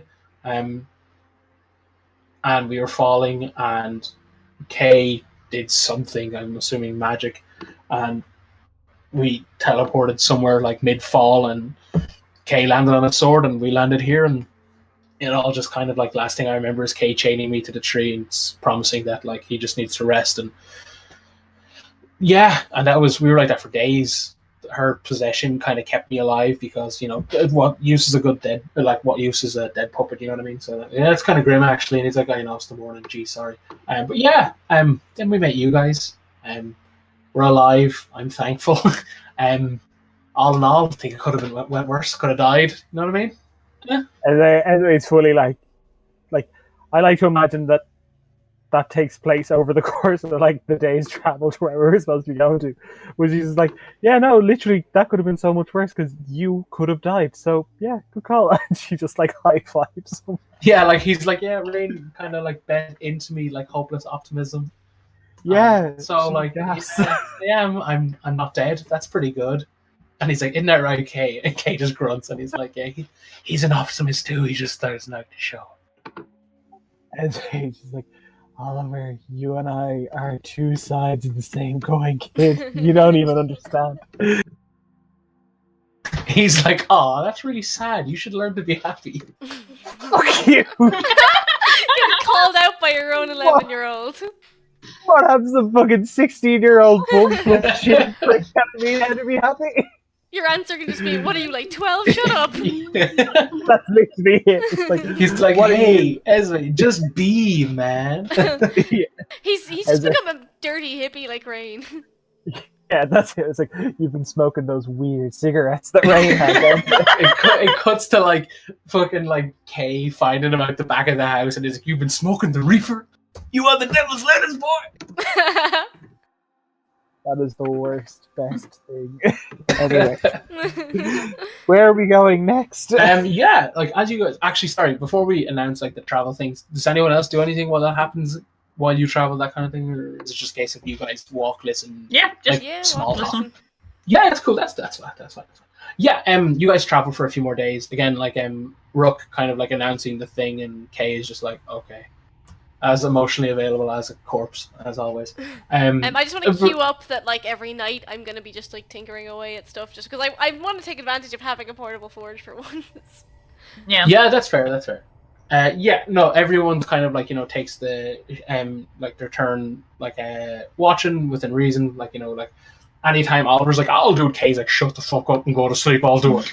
And he's like, okay, Jesus, you try to help, and he's like, I'll do it. Of course she is. Of course she is. He only wants people she can't have. In a revelation that will shock absolutely no one. Yeah. Esme is now attracted to Kay. It's fair, you were absolutely in love with Kay before. But yeah, like anytime Oliver's just like, oh, I'll do it, like Kay's just like, no, rest, I'll do it. Like, it's to the point where it's kind of like, it's clearly telling that Kay cares. Like, anytime he's like, oh, I'll carry the heavy thing, Kay's like, no, it's fine, I'll do it. That kind of thing. Yeah, like, but anytime someone's like, he's like, no, it's because I'm strong. Big robot dad, what a nice guy. But yeah, after a few days, your trail leads you guys to like a wide open area. So we've been traveling for a few days. Yeah, I'm gonna say 3. Okay. Is that cool, or do people want? No, that's good. Oh, that's cool. Yeah, that's cool. So it's about 3 days. And you guys come to an opening, and at the very end of this opening, like up a long road, like in quotations, dirt road, is a wide, big building. Isidora would peg it immediately, but like obviously you guys having read the journal would kind of like, oh shit, is that? And it would be the library that you guys are in search of. Oh. Yeah, and Rook is like, oh wow, this is the building you guys were talking about, correct? Yeah. It looks like the library. It is. He's just like, oh well, the forest provides. It seems to have opened the way. That's good. That's progress. And Red is kind of just like, oh, I'm nervous. And Monkey's kind of like low key crushing on Oliver. And Oliver's just kind of like, God. Oliver's just like, oh, this is oddly ominous. Like a single building in an opening. And Kay is kind of like holding onto his big ass sword, and he's just like, ugh, I've got a bad feeling about this. I start walking towards it. It's like, fucking hell hath no fury, like Miss Tanner. Eat my ass, Kay! Let's go! Oh, wow! And Rook is like, oh, like firing stones over Izzy's head. He's like, I respect the enthusiasm, but can we not die? We're just here. But yeah, when you guys like essentially using like stressed out Rook, because everyone's like, he's like, there's so many characters and egos, and like flicking stones everywhere. Like he is clearly just like, I should have charged more. This is worth it. It really isn't. We're really, really not worth it. Over the 3 days, he's like, but what if I did die? Would that be bad? And like stares at Anomaly like intensely. I have to invent this man a gun to say thank you. It's everyone's like, hey Rook, thanks man. Here's like some gold. And as Here's a gun. Like, a gun. But yeah, as you guys like approach the building, it looks like derelict to a point. Like it's clearly run down. Some vines are growing through it. The massive, gigantic 2 big red doors. The one on the left is kind of like worn, weather, that kind of thing. The left is kind of like bent in, kind of like if it was just not attacked, but like maybe, you don't know. It's a case of there is scarring all around the place. Like a fight took place here at some point, but the scars are kind of like so old that it's kind of hard to date, that kind of thing. But yeah, the door looks wounded in some regard, to the point where it's kind of like you don't have to push open, but like, you guys press forward again. Like when you guys get to the giant steps and stuff, Rook is really like, okay, let's be hyper careful. And he's noticed the more he's done it, there's no anomaly. It's kind of interesting. When you guys peer inside, it's like vast, fucking huge. This place is gargantuan. Just rows upon rows of bookshelves. Some are still standing, some are like destroyed because of like the ceiling caving in, or like maybe remnants of a fight. Not 100% sure. There's doors, walkways, ladders, balconies. Very packed. And yeah, like Rook is kind of like, well, after you, I guess, and gestures to kind of like you guys, the party, that kind of thing. I head in. Cool, yeah, you guys enter, and it's all like, it's just like it's a case of like the last shot of the episode is everyone kind of like walking down the stairs, climbing over the rubble as like like a beam of light is behind them, kind of coming in. Like the place is kind of like the roof is kind of covered because of the trees, so there's like bits of like shafts of light, not a lot. It's like it's illuminated enough that it doesn't like technically count as dim light, but it's clearly not brightly lit, that sort of thing. But yeah, we'll leave it there, guys. Because yeah, the library in itself is going to be a fun time. But yeah, well done, guys. Fucking great rolls all around tonight. It was insane. That was such an amazing session. Was wild. That was so good. I'm very happy. That was amazing.